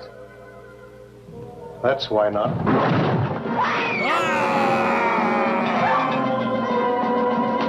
Right on cue.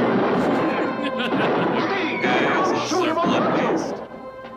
Steve, don't shoot! Don't shoot him on! Don't shoot, we're in love. This is the father of my children. Oh shit. Yeah, I'm surprised that costume didn't just light up like that. You know that thing is super flammable. Yeah. You can't see it. Face He's is just huge. Oh, I love giant monster costumes that are just somebody just kind of flailing around. Can't see where they're going. Don't know what they're doing. It's burned, but it got This away. is not how I wanted you guys to Didn't be. go very far. It's gone. It was my burned new pretty friend. bad. I think we ought to track it down and make sure it's dead. No, let's wait for help. We can't possibly combat that thing by ourselves. Look, nobody's gotten to us, and no one probably will until it's destroyed. Why does it have to be killed? Why are we always so quick to destroy? It's an alien. It's the first of its kind to come to the Earth. John, you know what it's done to you, breeding its young in your body. You saw what it did to Dr. Wyman. Isn't that reason enough? It has to be killed. You don't understand. It didn't come in malice. It could have killed all of you earlier, but it was me it was after. It had to come back to me to nourish its young. All the more reason to destroy it. Suppose it is still alive. Bullets don't harm it. Well, fire seems to. How about a very pistol? Has an engulfing flame plus a delayed explosion. It's better than a lantern. Very pistol? A flare gun at short range, it'll chop down anything. There's some in the cabinet in the hall. I'll get them. No, Dave, you can't. Listen, you can't kill a living creature without giving it a chance to justify itself. Oh. Oh, my Let's babies. put him in there. Oh. You may not look it, but this is an expectant mother, okay? He needs rest, he needs relaxation. He's glowing. He really is. I was gonna say that whenever he's like put me through Give him something to keep him quiet. whatever he was calling it. Oh. Sodium ion. Fluoro The something. I was fluoroscope. like, am I glowing? We'll leave you here to He watch is. him. Donald, He come was. with us. We're going to need photographic coverage. He's Well, like that's full really keep him out Octomom till we over get here. back. Like I'm pretty sure I he don't had 8. know. Under normal circumstances, this should render him unconscious for at least 12 hours. But this isn't a normal person. What you and he were to each other has no bearing on what he is now, Julie. I'm not worried. He's not dangerous. Not to me, anyway. Oh, we can't take any chances. That creature eludes us and comes back here. Or if he gives you a bad time, you better know how to use a berry pistol. Believe me, Julie, he's not the same man you were engaged to. Thanks. Let me have one for Julie, will you? You know how to use one of these, right? Now, don't worry. If we This run into any giant trouble, fucking we're not gonna take cowboy yours. pistol. Jesus Just pull the fucking hammer back. Christ. Just be back as soon as you can.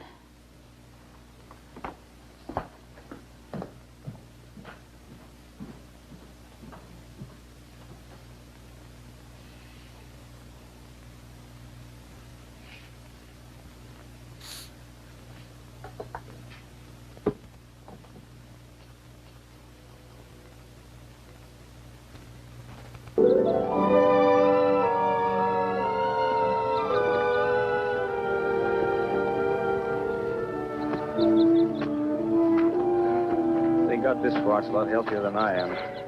You know, I think it's leading us back to the compartment. Yeah, it looks that way. How long do you think we've been out? Hey, look, my watch is running again. Oh, shit. Civilization. Mine, too. That means the magnetic field must be broken. It must be dead. You better make certain.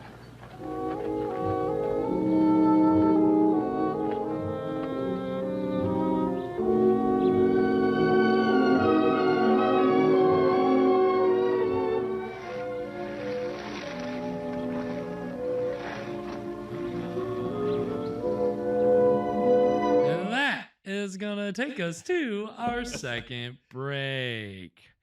So, we're about 2/3 of the way through. We saw the monster. We did. We got the monster had its grand entrance, and definitely it's pretty ridiculous looking. Yeah, pretty ridiculous. Not quite as scary as maybe what I was. No, you don't normally expect your aliens to have like beaks. It looks kind of like a big mole. That's kind of the vibe I could was see getting that from it. big mole. Claws and Yeah, it's definitely got like it's kind of weird roundish shape, and it's just kind of amorphous. It's hard to tell really what it is. It's definitely not an easy on the eyes alien. But again, this is a Corman movie, so of course this costume has been repurposed from another Corman movie. Okay. So this costume first appeared, yeah, it was pretty hideous for sure. I think it's like somebody just took whatever they had laying around the house and just glued it to a freaking base of a costume, and boom, you got your alien. But that's like really how all Corman monsters are. I mean, I think the worst one we ever saw was Creature from the Haunted Sea. But even last season's Corman movie, Attack of the Giant Leeches, the leeches looked ridiculous. I mean, they looked like they were made out of raincoats. So this kind of looks like a carpet, like a rolled up carpet. It's it's definitely not easy on the eyes, but it is a big crazy monster. Yeah, it Alien. I almost feel like it appearing kind of takes some of the wind out of its own sails. Like it was scarier when it was just off somewhere. Right, when you didn't see it. Yeah, and now that it's made its entrance and you're like, all right, this looks really goofy. Yeah, so I'm looking forward to the inevitable flare gun fight. Oh yeah. They're gonna be shooting some kind of projectiles at this thing. You know it. And yeah, I mean it was originally a costume. I don't know if it was for an alien as well. I don't know what kind of monster it's for, but it was for a Corman movie called Teenage Caveman. And it was Teenage Caveman. Yeah, and I couldn't find anything in Corman's autobiography about tonight's movie, but I did find a little like paragraph about Teenage Caveman, and it's him kind of like being upset about the fact that people think he made a movie called I Was a Teenage Caveman. He's like, I never made a movie with that title. I made a movie called Teenage Caveman, and so he kind of gets on his pity pot about the title of the movie. But this I Was a Teenage Caveman is a pretty good I title. like that. I mean, that was a popular the reason people made that association was because that was a popular kind of title combination at the time. I was a teenage Frankenstein. I was a teenage werewolf. It was a thing to do. Teenagers from outer space, right? But this was shot like the scenes with the costume in this were shot like 2 weeks after the scenes of the costume in Teenage Caveman. This is like no time at all. And it was the same actor wore the costume in both movies. And he said here it was like, it was a hard shoot, but when he had to do the exteriors because it was really hot. And so it was hot in the costume. Yeah, so I'm sure. I'm sure in that thing. It was just a hard shoot. Yeah, we saw him inside, kind of like stumbling around the hallway. So I can only imagine. The costume's huge. Yeah, it is a big costume. So they're trying to make this physically imposing alien, which again, looking at this, taking inspiration from The Thing, I mean, that's the thing about the alien in that 50s version of The Thing is that he's a giant monster. Like, he's huge. And so they're kind of trying to go for a similar thing here. I think that the very interesting plot element is, of course, the fact that this astronaut has been impregnated. Yeah, alien. Let's how wild. Let's not miss that. That is pretty wild, really. Is there anything else from the time period that? Are there any other male alien impregnation movies from the 50s? I'm pretty sure I couldn't find anything earlier than this, and that's one of the kind of, I guess, like, I read it in some article that was what somebody said in one review, like, finally, like, we're getting the first, like, impregnated man, like, story, right? Like, you're getting it in this alien movie.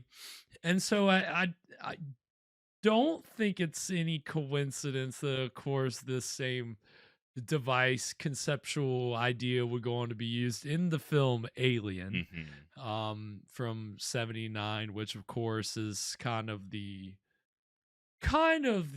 considered one of the greatest sci-fi films of all time. Certainly one of the great Alien films. And the screenwriter of Alien admitted, like, you know, that he basically took a bunch of different elements from all these different early science fiction films, and he was like, oh, I didn't just steal from The Thing, like, I stole from every, like, movie, like every sci-fi movie. I took a little bit of this, a little bit of that, and that's how the writer got the idea for Alien.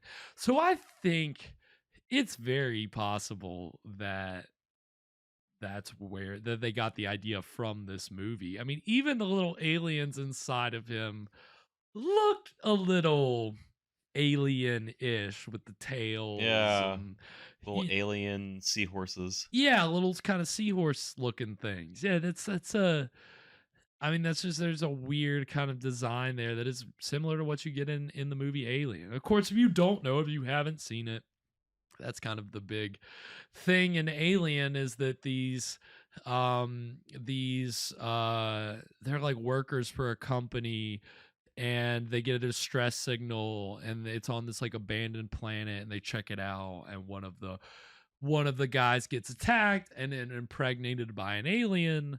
And you know, of course, the famous chest buster scene, that's kind of the big, kind of what that comes from. I don't think we'll get any chest bursting here, as cool as that would be. I think that's where Alien takes this idea probably to the next level, right? He's got these aliens inside him. What if they bust out? Yeah, they got to get out. I doubt they'll do that here. That would be pretty cool, but probably won't even get close. But I mean, obviously, Alien was kind of a seminal sci-fi film. So, during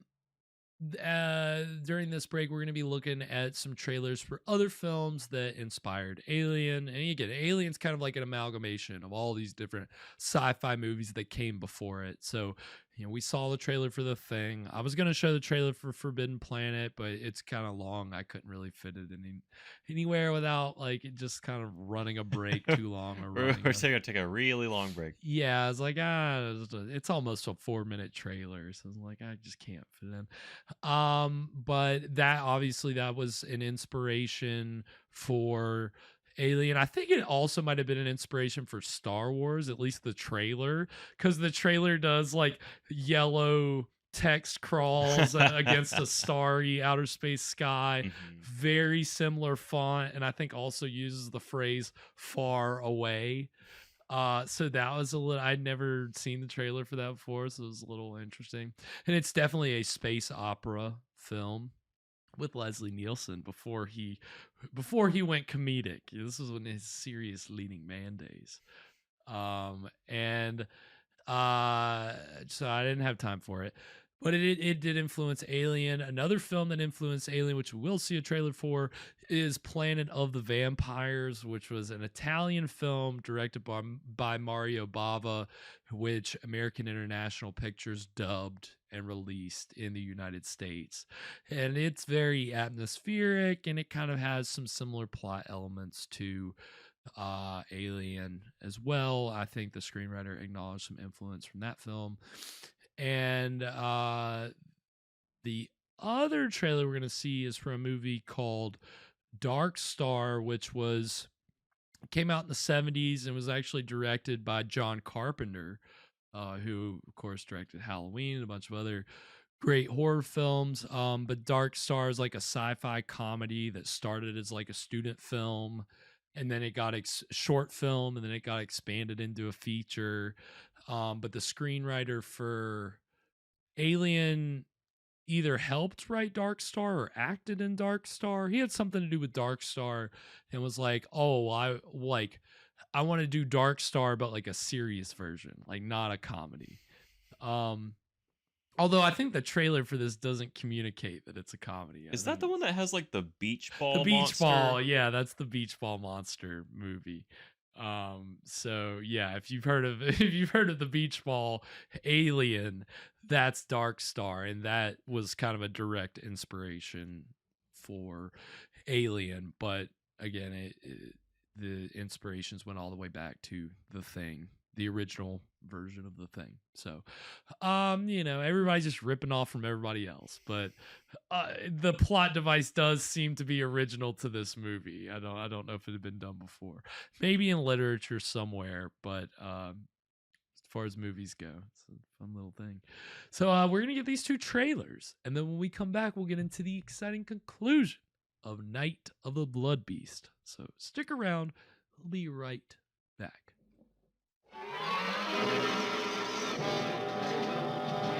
Let's prepare for a landing, Brad. Okay.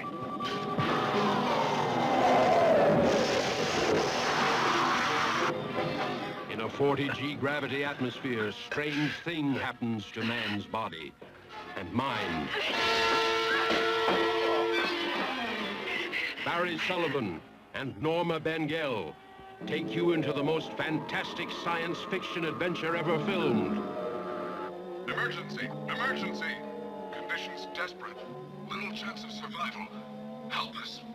Mark, look! What have you got? The Elliot. Bert, get me a fix on this right now. Wes, Brad, controls. Planet of the Vampires. Harboring a form of life worse than death.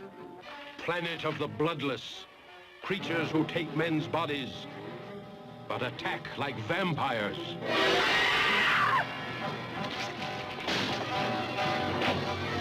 I'll tell you this, if there are any intelligent creatures on this planet, they're our enemies. In this outer space world, the living dead try to escape into life.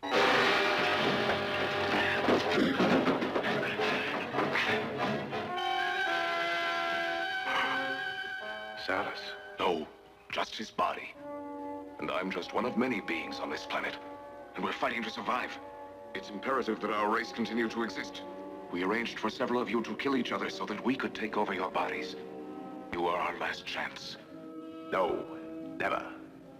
We'll all of us give up our lives to save our own race.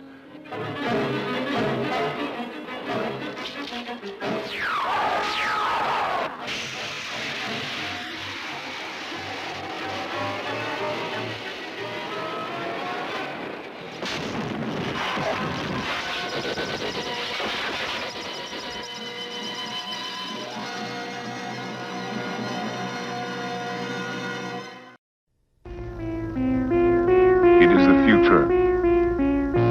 Mankind has conquered the stars. He moves out to the endless interstellar reaches of the universe. an advanced exploration corps. A new breed of pioneer must seek out unstable planets and destroy them. Drive sequence begun. Hit it, Pinback.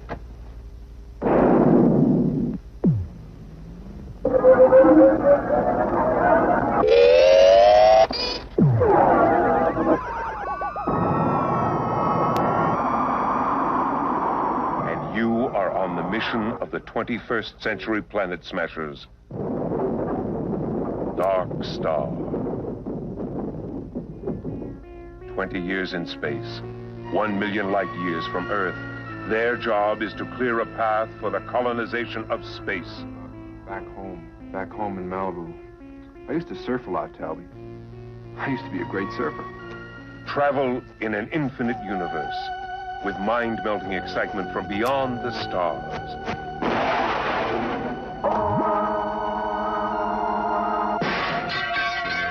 Computer to bomb number 20. Return to the bomb bay immediately. But I have received the operational signal.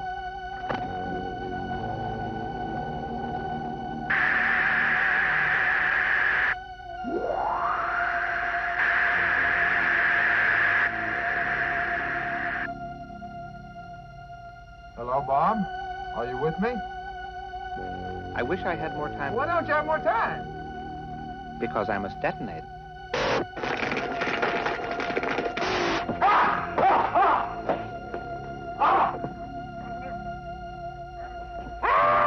I must detonate.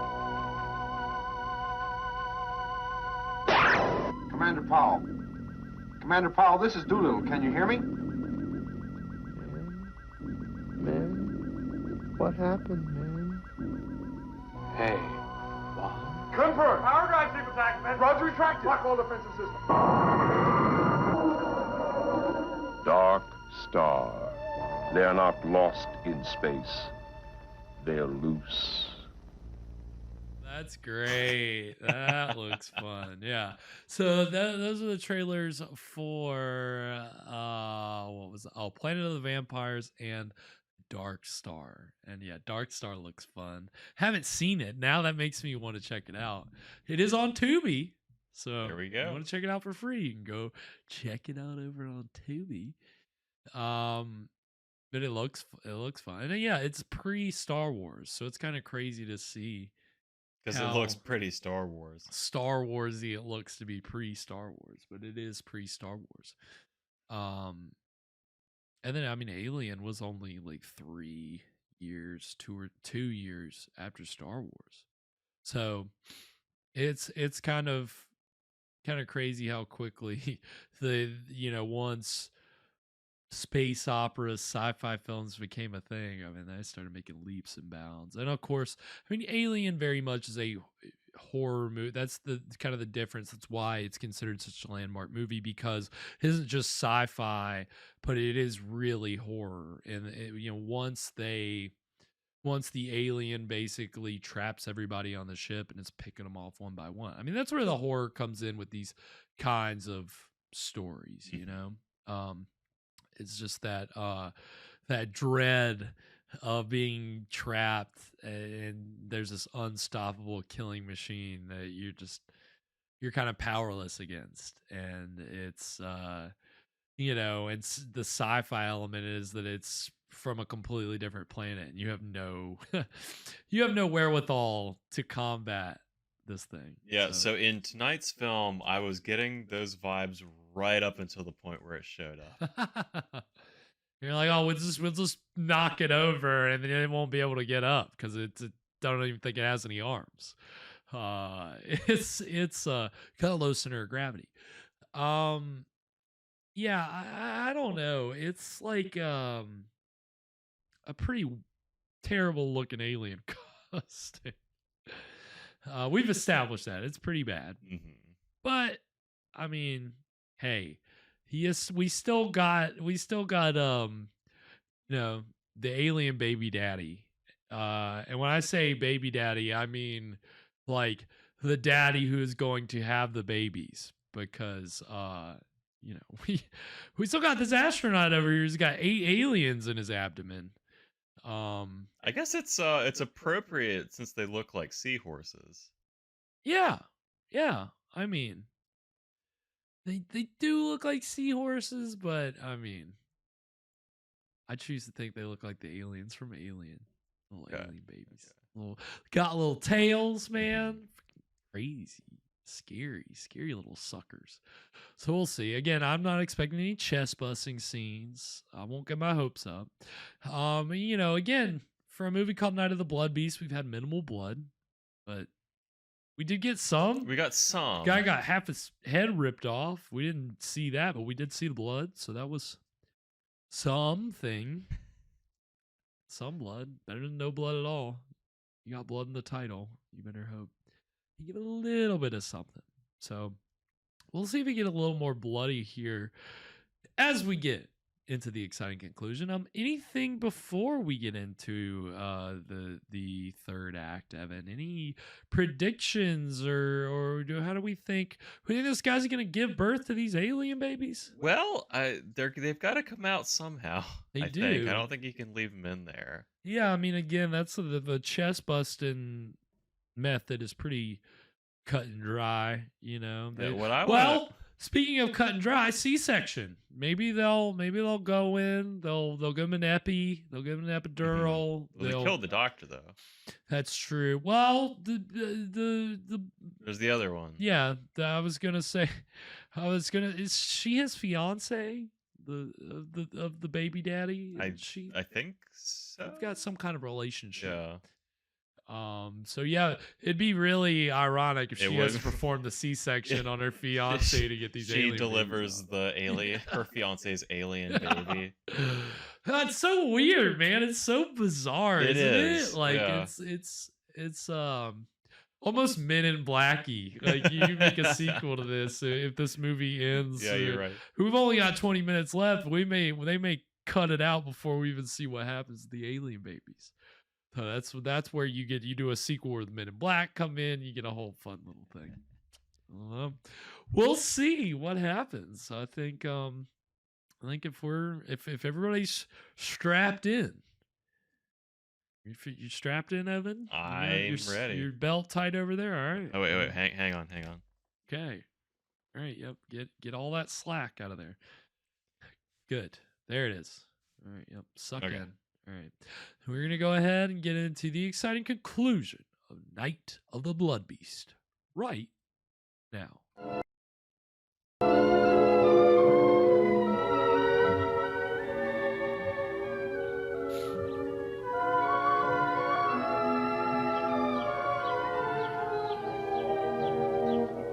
Should he really be up doing this heavy activity? Is that him? That's not him, is it? I think that's we've got these two other guys. I don't really know what their jobs are, but they're in charge. Well, it seems like the most likely place for it to go. Yeah, I don't see anything. Maybe it's on the inside. Yeah. Only you stay here until we're sure it's safe. Dave, you circle to the left and I'll go to the right. You stay here.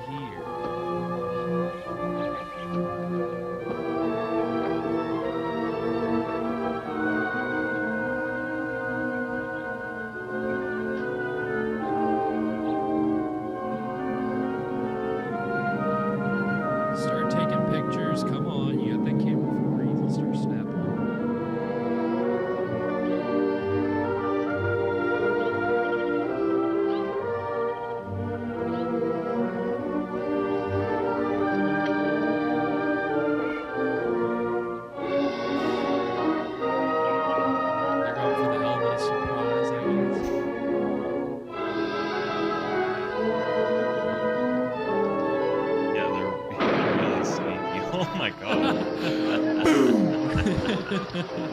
He did the whole James Bond pose and everything. Look, it stopped again. Hey, Steve! I better get some pictures before there's nothing left to shoot!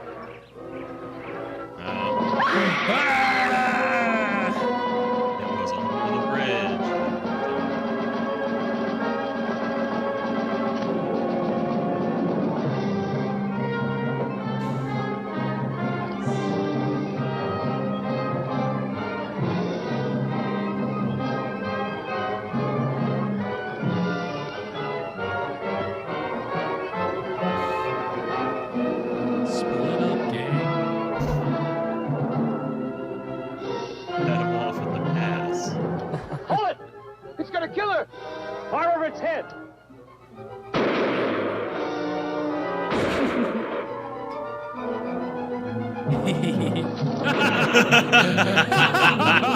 That was commitment right there. Yeah. Oh my god. I don't think so. I love that.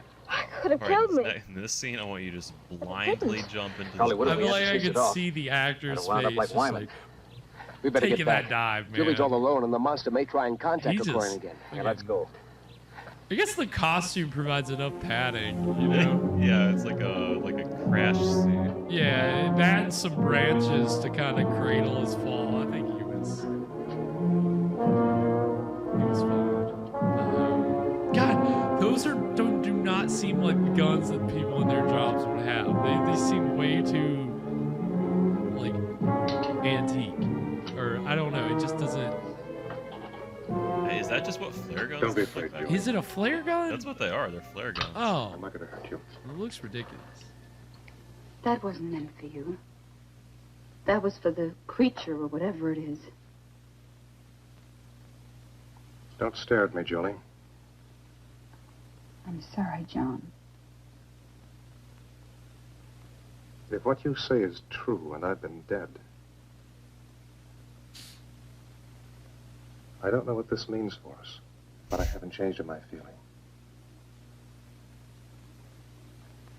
Julie, we're all a girl afraid of like the you unknown. could ever You don't find understand yourself what's with a happened to me. zombie And like me. because there's an unknown being, you want to destroy it. But isn't it possible that what's taking place is for a purpose? Why not let the creature have a chance to tell us why it's here? But it broke in and attacked us. It killed Dr. Wyman. It's done this to you. We had to do something. Now the others have gone to make sure it's dead. It's not dead, and they won't be able to find it. How do you know? Julie, I'm the one who's had the most contact with it. Something foreign is inside of me. Alive. If there was any cause for fear, wouldn't I know it? But I'm not afraid. This creature is intelligent. It wants something. We've got to give it a chance to communicate with us.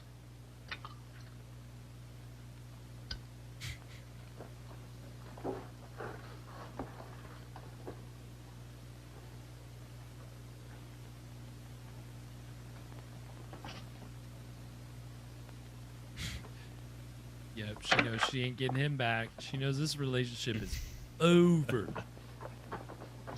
Done. See and done. Who is this guy? Wait, See, the what? sedative didn't work. My bodily reactions aren't those of a normal person. Oh, he just put a shirt on. Oh, okay. He's a completely different guy now. He told me it would be.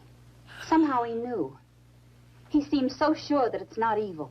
This isn't a battle between men and a non-reasoning being. Can't you see it doesn't want to kill for the sake of killing? It could have done away with all of us earlier if it wanted to. Until we discovered its fear of fire. Listen, when you were out checking the power lines last night, all you had with you was a pistol, which you fired at it with no effect. If it had been a wild animal, it would have tried to kill you before moving on. Can you account for what happened to Dr. Wyman? No, I can't. He really just But likes maybe it guys' could if we give it faces. a He chance. just wants Why to should we eat give it a half- chance? Half of your faces. It's already committed murder. It's done I don't know what to you, and it's attacked Donna. The Cape's got to have a few extra employees Look, around that we can If you were in a spare to this strange alien. place and you were trying to communicate with the inhabitants, but every time you tried, they made a move against you, the only way to break through to them would be to take a hostage. Can't you see that's what it's been doing? It's been acting out of fear and self-preservation. It wants to communicate with us, but it doesn't know how. We've got to give it a chance. What do you have in mind? It's obvious the creature keeps coming back to me because part of it is inside of me.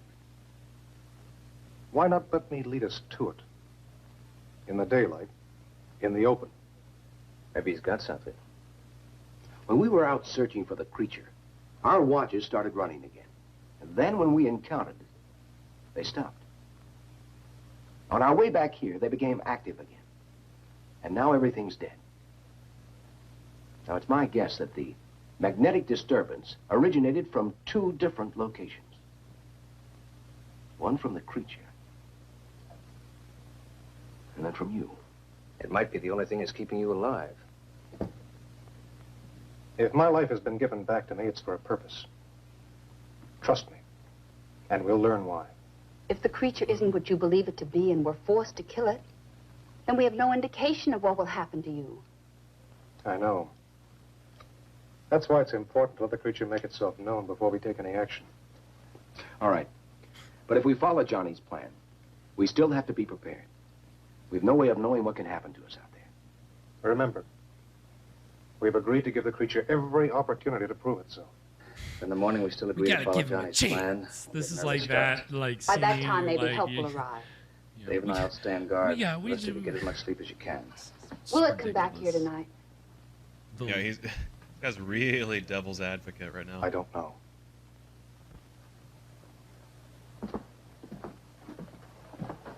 We gotta let this alien creature show us if it wants to be friends or not.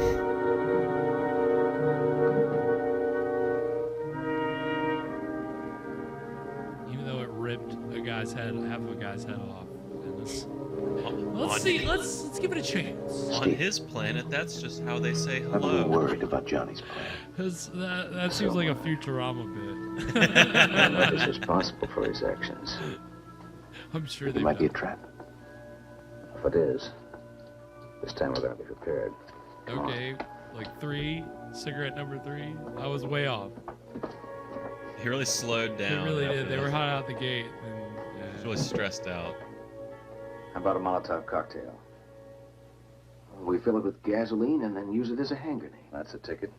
We could saturate the creature and detonate it with a Berry pistol. There's no way it could escape then.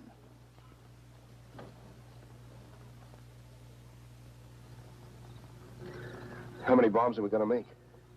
Well, between us, we ought to be able to carry about 6. What are we going to do with the girls? Take them with us. It's better than leaving them here unprotected. That's enough. Yeah. Are we going to tell Julie and Donna about this? That was I an think we option. better. Just leave them. Make sure Johnny doesn't find out, huh?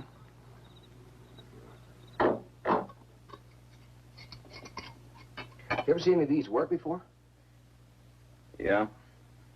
Guadalcanal. Guerrilla tank was running wild behind our lines. He knew we couldn't do any much damage with our rifles, so he was playing kind of a cat and mouse game. Until he knew he could finish us off. Not far from where we were, there was a truck overturned, and the kid in it saw what was happening. Got the brilliant idea to bring me some gasoline, and we made up some of these. That tank came by, we smeared it, but good. It's pretty horrible to see, but it worked. Character building war story. It's good for me to get off of this mountain. Even with these cocktails, I'm not anxious to tangle with that creature again. Well, none of us are, but I don't think we have any choice. It came down the satellite. It's our responsibility. Besides, it's better to stalk it and have it come after us. Yeah, you're probably right. And so, I wish we could wait for some help. I just don't like the idea of taking Julie and Donna with us. Well, I don't either. Then we don't know when help will arrive. We can't leave them alone.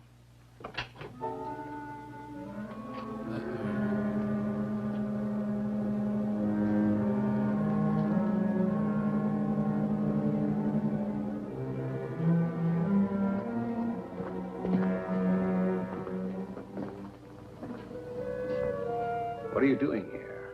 What are you doing with Dr. Wyman's body? I couldn't sleep. I had to see how he was killed. Half his head gone. It's horrible. Yeah, you know everything this I don't creature's expect you to thinking, but you don't know anything about I don't this even know whether I can murder. trust myself, but please don't treat me like a monster. I haven't done anything wrong. John, it's not a question of right or wrong. Maybe you're not responsible for your actions. Whether you are or not, who knows what you might do?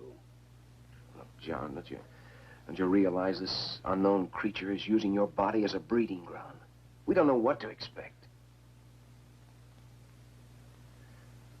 I can't deny anything you've said. I do receive impulses from the creature, but I know I have free will. I know I can still make my own decisions. Was it your own free will or the creature's? But insist it's benevolent. I'm not sure. But I do know that we have to give it a chance to explain. And I know that no harm... Does that look benevolent to you? That doesn't look very benevolent to me. Daylight will be here in about 3 hours. Misunderstood. It's all the same to you, Lyle. Look at him. He looks so benevolent and I'll get the peaceful.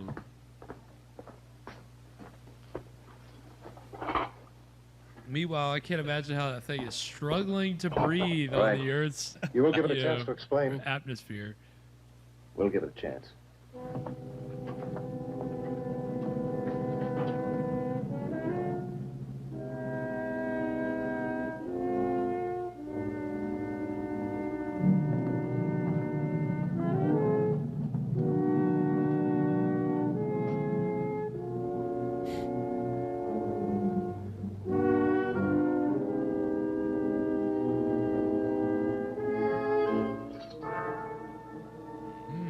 Don't mind if I do. A little swig of this. What the hell is it?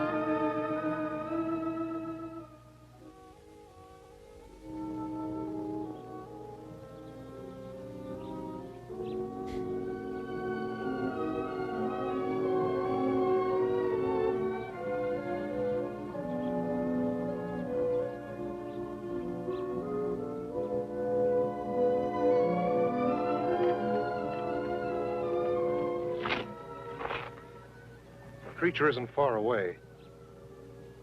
There's some hills to the north, and a cave. But he's never been in this area before. How does he know there's a cave?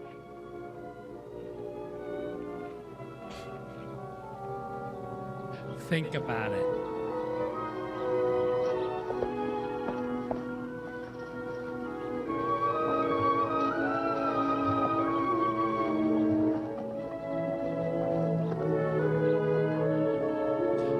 Jump over that puddle. He didn't feel the need to take a little step.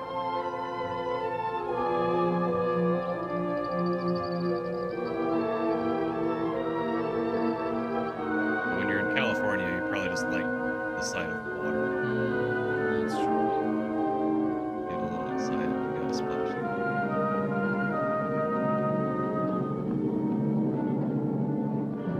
They booted us off YouTube an hour ago. Oh no. It's alright. It's alright. I'll get them. Deal with it. Sounds good. I always do. By we, I mean. He's got a sweet talk him a little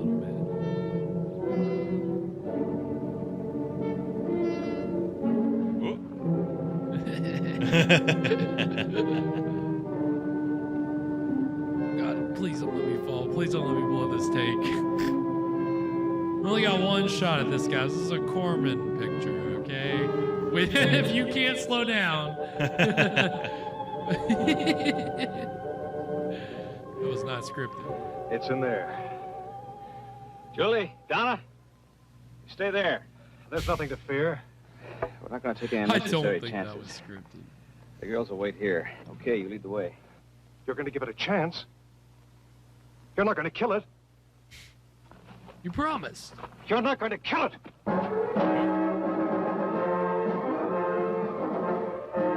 What happened?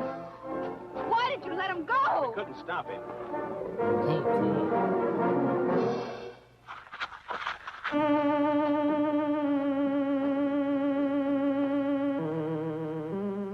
I brought them to you. They don't understand. I'm not sure I do. How can I help you to communicate with us? Now I am able to speak by assimilation, a form of photosynthesis. I have been able to incorporate certain of Dr. Wyman's functional processes. Was Dr. Wyman's death necessary? Through his sacrifice, I can communicate, understand your reasoning, your motivations, your way of life. I will need your help. Together we must make them understand that I have not harmed you, and that we will give them a better way of life.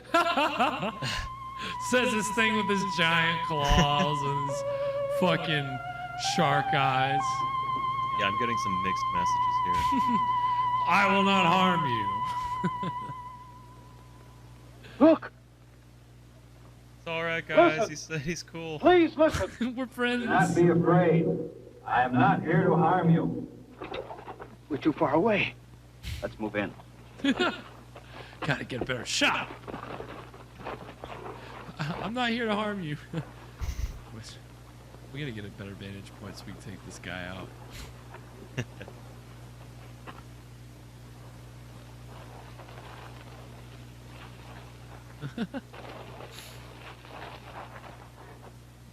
Do not be afraid. That's Dr. Wyman's voice. It is his voice. But how? Yes, I am using Dr. Wyman's voice.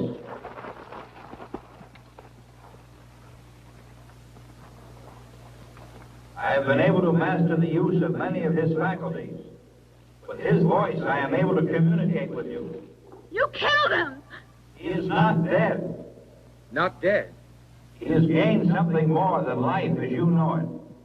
He is the first of your kind to attain immortality. Immortality? We're not interested in that kind of immortality. I know you want to destroy me, but listen. Please listen. I only want to help you. Millions of years ago, my people inhabited a planet such as yours. We discovered the ultimate power, just as you on Earth are about to do. I need more close-ups. Ready to make your move. We should have put this power to our own benefit. Instead, hatred, greed, and prejudice caused us to misuse that power. And it brought about our own destruction. Open target. Now's our chance. That power was. But you can't risk killing Johnny. No, wait. What harm is there in hearing them out? For centuries, we have been circling your Earth, waiting for a means to penetrate your atmosphere. Your projectile was the first to present a means of entry. Those before were not retractable and burned as they fell back to Earth. I am the first to come to you. Death and destruction? If what you say is true, what are we to expect? You need me, and I have come. Through me, we will unite our intellects within one body. It's insane. And how do you plan to do that? Already it has begun. Within the hour, the first of our new generation will be born. It's true. I can feel them inside. You're imposing your will on us. You're sacrificing our civilization for the resurrection of your own. I've been a fool. The only way you can be saved from your downfall is by our sacrifice. What you propose is dominance, not salvation. Don't be governed by fear. Go ahead and kill me. You've already said I'm dead. A dead man with a brain and a body kept alive artificially to feed a generation of monsters. That's not true. If you don't kill me, a new civilization is inside of me. It will destroy mankind as we know it today. The future of our race is in you. You've got to kill me. We have to destroy it. John! Oh, shit. Run! Get away from it! He will live on to become a greater being in future generations to come. Don't kill me. In destroying me, you are destroying your only hope for mankind.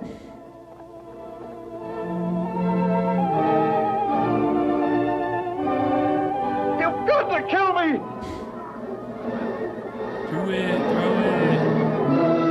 Oh, shit.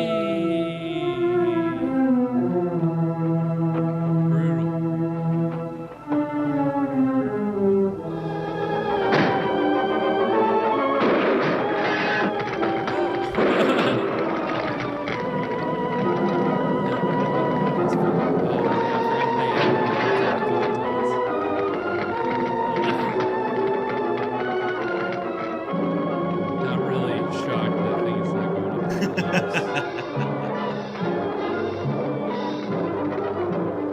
You are not ready, but we will still save you.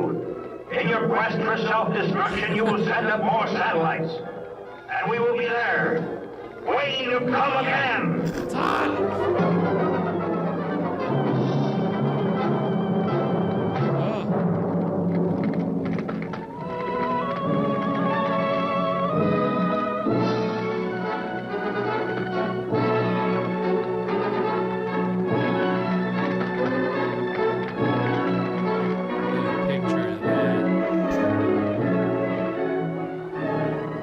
There's nothing left. You think we made the right decision? John made the decision. Let's hope it was the right one. We'll probably never know.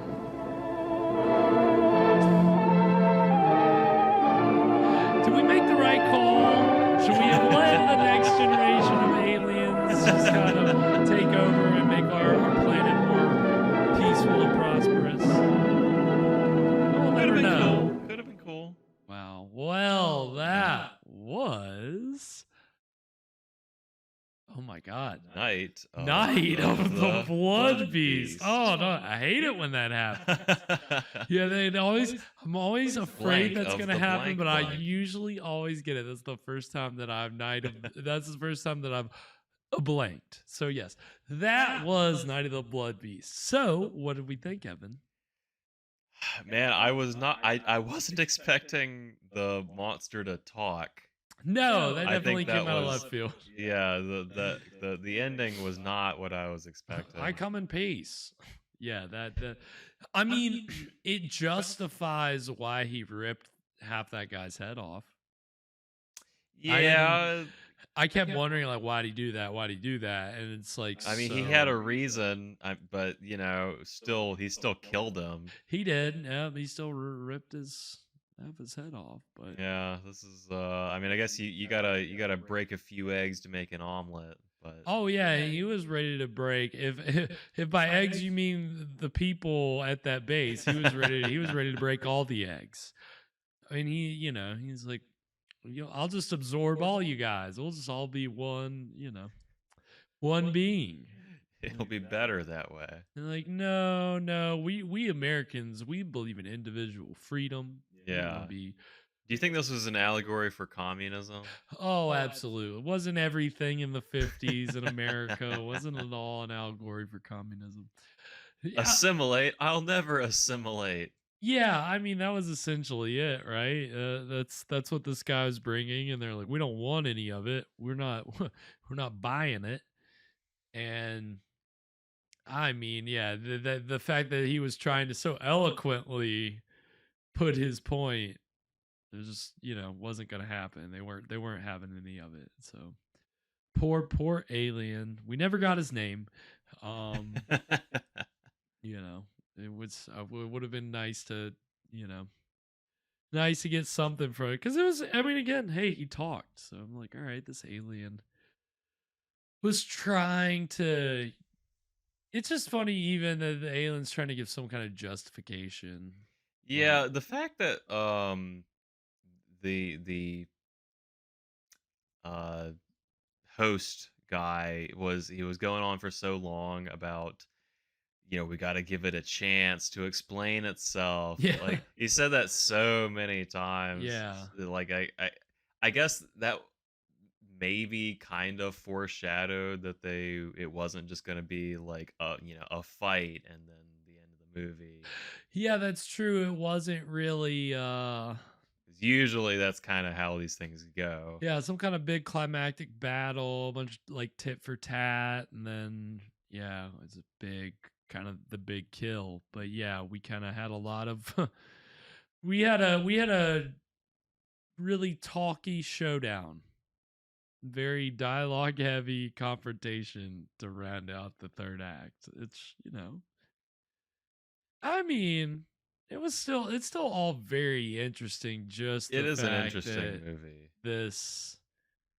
I mean, again, just to think about it, this guy had all these, baby aliens inside of him ready to go, and they're ready to take over Earth. Like, it's a really creepy concept. I mean, I think like any parasite is like the scariest things in nature. I think the most like unsettling things to me are parasites. They always look just so awful and gross. Yeah. Like any you see like the caterpillars that have like what is it, like wasp eggs coming out of them, like they hatch and they eat the thing. And gross.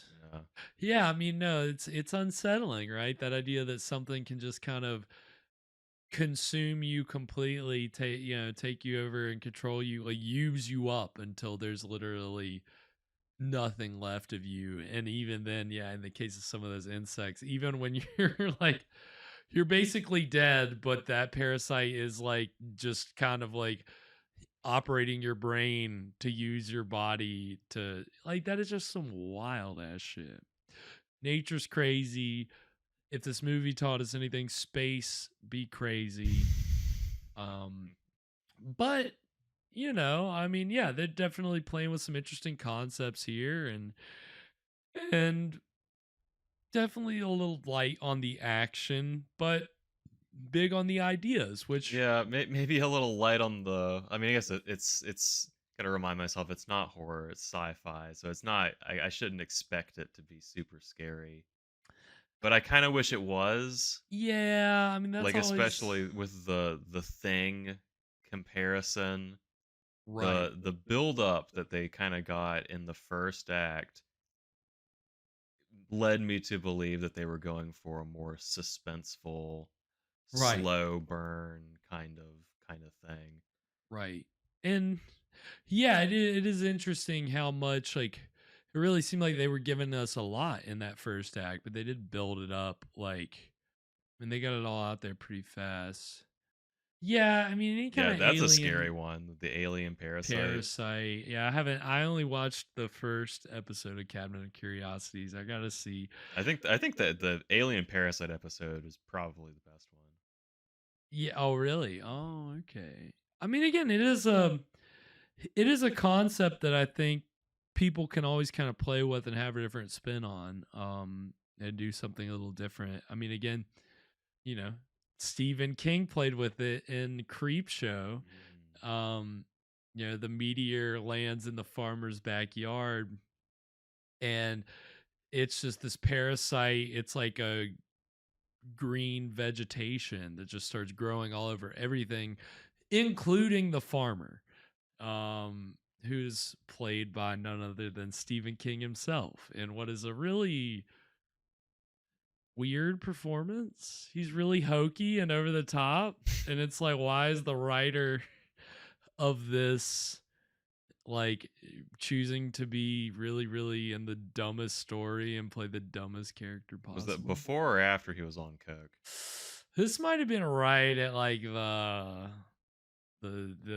heyday of that era of Stephen King. This was 82 with the movie Creep Show, which is an anthology film that he wrote all the stories, and it's directed by George Romero, the director of Night of the Living Dead. So it's an amazing. It's if you haven't seen Creep Show, check it out. It is wild.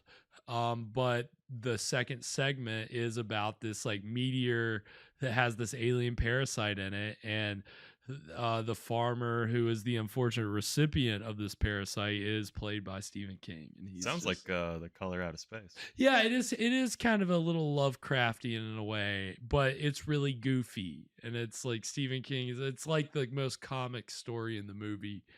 And Stephen King's talking like this, and it's just like, it's a lot. It's a lot. But again, even though that is the most comedic segment of that movie, it's still unsettling just because of this parasite just keeps taking everything over, and it's turns him into a fucking monster. So that idea is just definitely ripe for any kind of science fiction or horror. And yeah, I think they made good use of it tonight, being in technically an early sci-fi film. At least to use this concept, maybe one of the first. The idea of aliens impregnating a man is fucking kind of wild to think that they were, that was a film plot in 1958, but oh, they got away with it. They did. I wonder if that was in the original script. I feel like probably, right? You would think it seems like a pretty like core part of the story. It does. Yeah, it really does. If it was added, and I'd be like, okay, well then. Yeah, so I mean, if that was in the original script, kudos to Varno. To Varno. Although again, he had help from some other screenwriters, and one of them, Jerome Bixby, again, he went on to go write like for Star Trek and like a lot of kind of like acclaimed sci-fi. He wrote some episodes of The Twilight Zone. So I could see maybe him having a hand and like kind of giving Varno that little twist, maybe. Or maybe it was Gene's idea. Who knows? You know, I mean, that's kind of the wild thing about any of these movies, and that it came out this long ago, is that eventually all you have are interviews that these people did decades later, and they're usually bitter about some dispute that they had during the production, and that's all that they talk about. and you know, so you get some colorful facts, but you don't really know, you can't really confirm if they're the truth. I mean, again, always the truth lies somewhere in between. And so yeah, there's some interesting stuff going on here. Not the most exciting movie, but a nice little sci-fi film. Again, we don't get a lot of sci-fi here on the show. You know, we usually just get mad science, so we're usually restricted to just that kind of science, not the fiction kind, just the mad kind. Which is what we're gonna be getting next week. Next week we're gonna be going. You know, we've had at least 2 mad scientist movies this season, so we're going right back into mad scientist territory next week for a 1976 film entitled Embryo. Which, yeah, I mean, hey, we're getting late stage on the stream. Anything from the late 70s is mid-late 70s is, that's pretty up to date for this show. And but it stars Rock Hudson, who was a, you know, big movie star back in the 50s and the 60s. He plays the mad scientist who basically creates kind of a play on Frankenstein, I guess. Just using what at that time was kind of the most up-to-date science in that kind of you know, using embryos and all that to make, you know, what is it? Freaking like the sheep, Dolly the sheep. Oh, the clone. Yeah, like that kind, all that. Genetically engineered. Yeah, genetically it's more that kind of. It's a Frankenstein story with genetic engineering, which in 1976. So a modern Frankenstein story. Kind of a new, modern Frankenstein story with the, kind of relatively novel element of genetic engineering. And so, it should be interesting. And I mean, the director was like he directed Oscar-winning movies, so it's kind of a weird thing for him to do in the mid-70s to make this horror movie with Rock Hudson, of all people, as a mad scientist. He's not, yet he's a leading man, so he's not really. So it'll be interesting. It'll be kind of a weird movie, so it'll be a lot of fun. Evan won't be joining us next Friday. I'm running away. He's literally running as fast as he can away. But don't worry, we'll believe that we'll have Mr. Fresh Rogan in the house. He's on a sabbatical. He's taking it easy, taking some much deserved rest, but we'll be happy to have him in Evan's stead next week. Although so maybe you guys will be in good hands. I hope so. Fresh hands. And I hope, you know, even though you won't be here, Evan, maybe you give us a little drink recipe for the movie. Okay, I'll cook something up. Cook a little something up. I'll go out and buy the ingredients, and you know, again, I'll be the mad scientist for our mad scientist movie on next Friday. So you can join us at 9 p.m. next Friday for Embryo. Of course, we will be back at our mini-sodes on Wednesday. Evan will be there for that. 9 p.m. this Wednesday. We're going to be getting into another episode of 13 Demon Street. Again, it's kind of interesting. Another piece of media with a good little conceptual thread, but doesn't really execute to the fullest extent. Yeah. Right? Kind of Yeah. a similar thing, you know? So we'll see what 13 Demon Streets cook we'll see what's gonna pay us a visit, what's gonna be Lon Chaney's gonna be looking out the window at next Wednesday, which terrible crime he's gonna be witnessing, who knows. But next Wednesday at 9 p.m. for that. Of course, you can go catch up on any of our past episodes over on our YouTube page. We are over there at Scream Stream Live.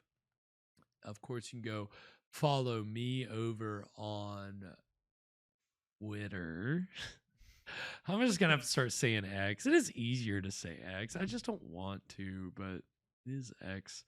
But I'm over there at Spakenstein. Evan is over there at Caligari Curse. He's also over on Instagram at Caligari Curse. We're on Instagram and X and TikTok at Screamstream Show.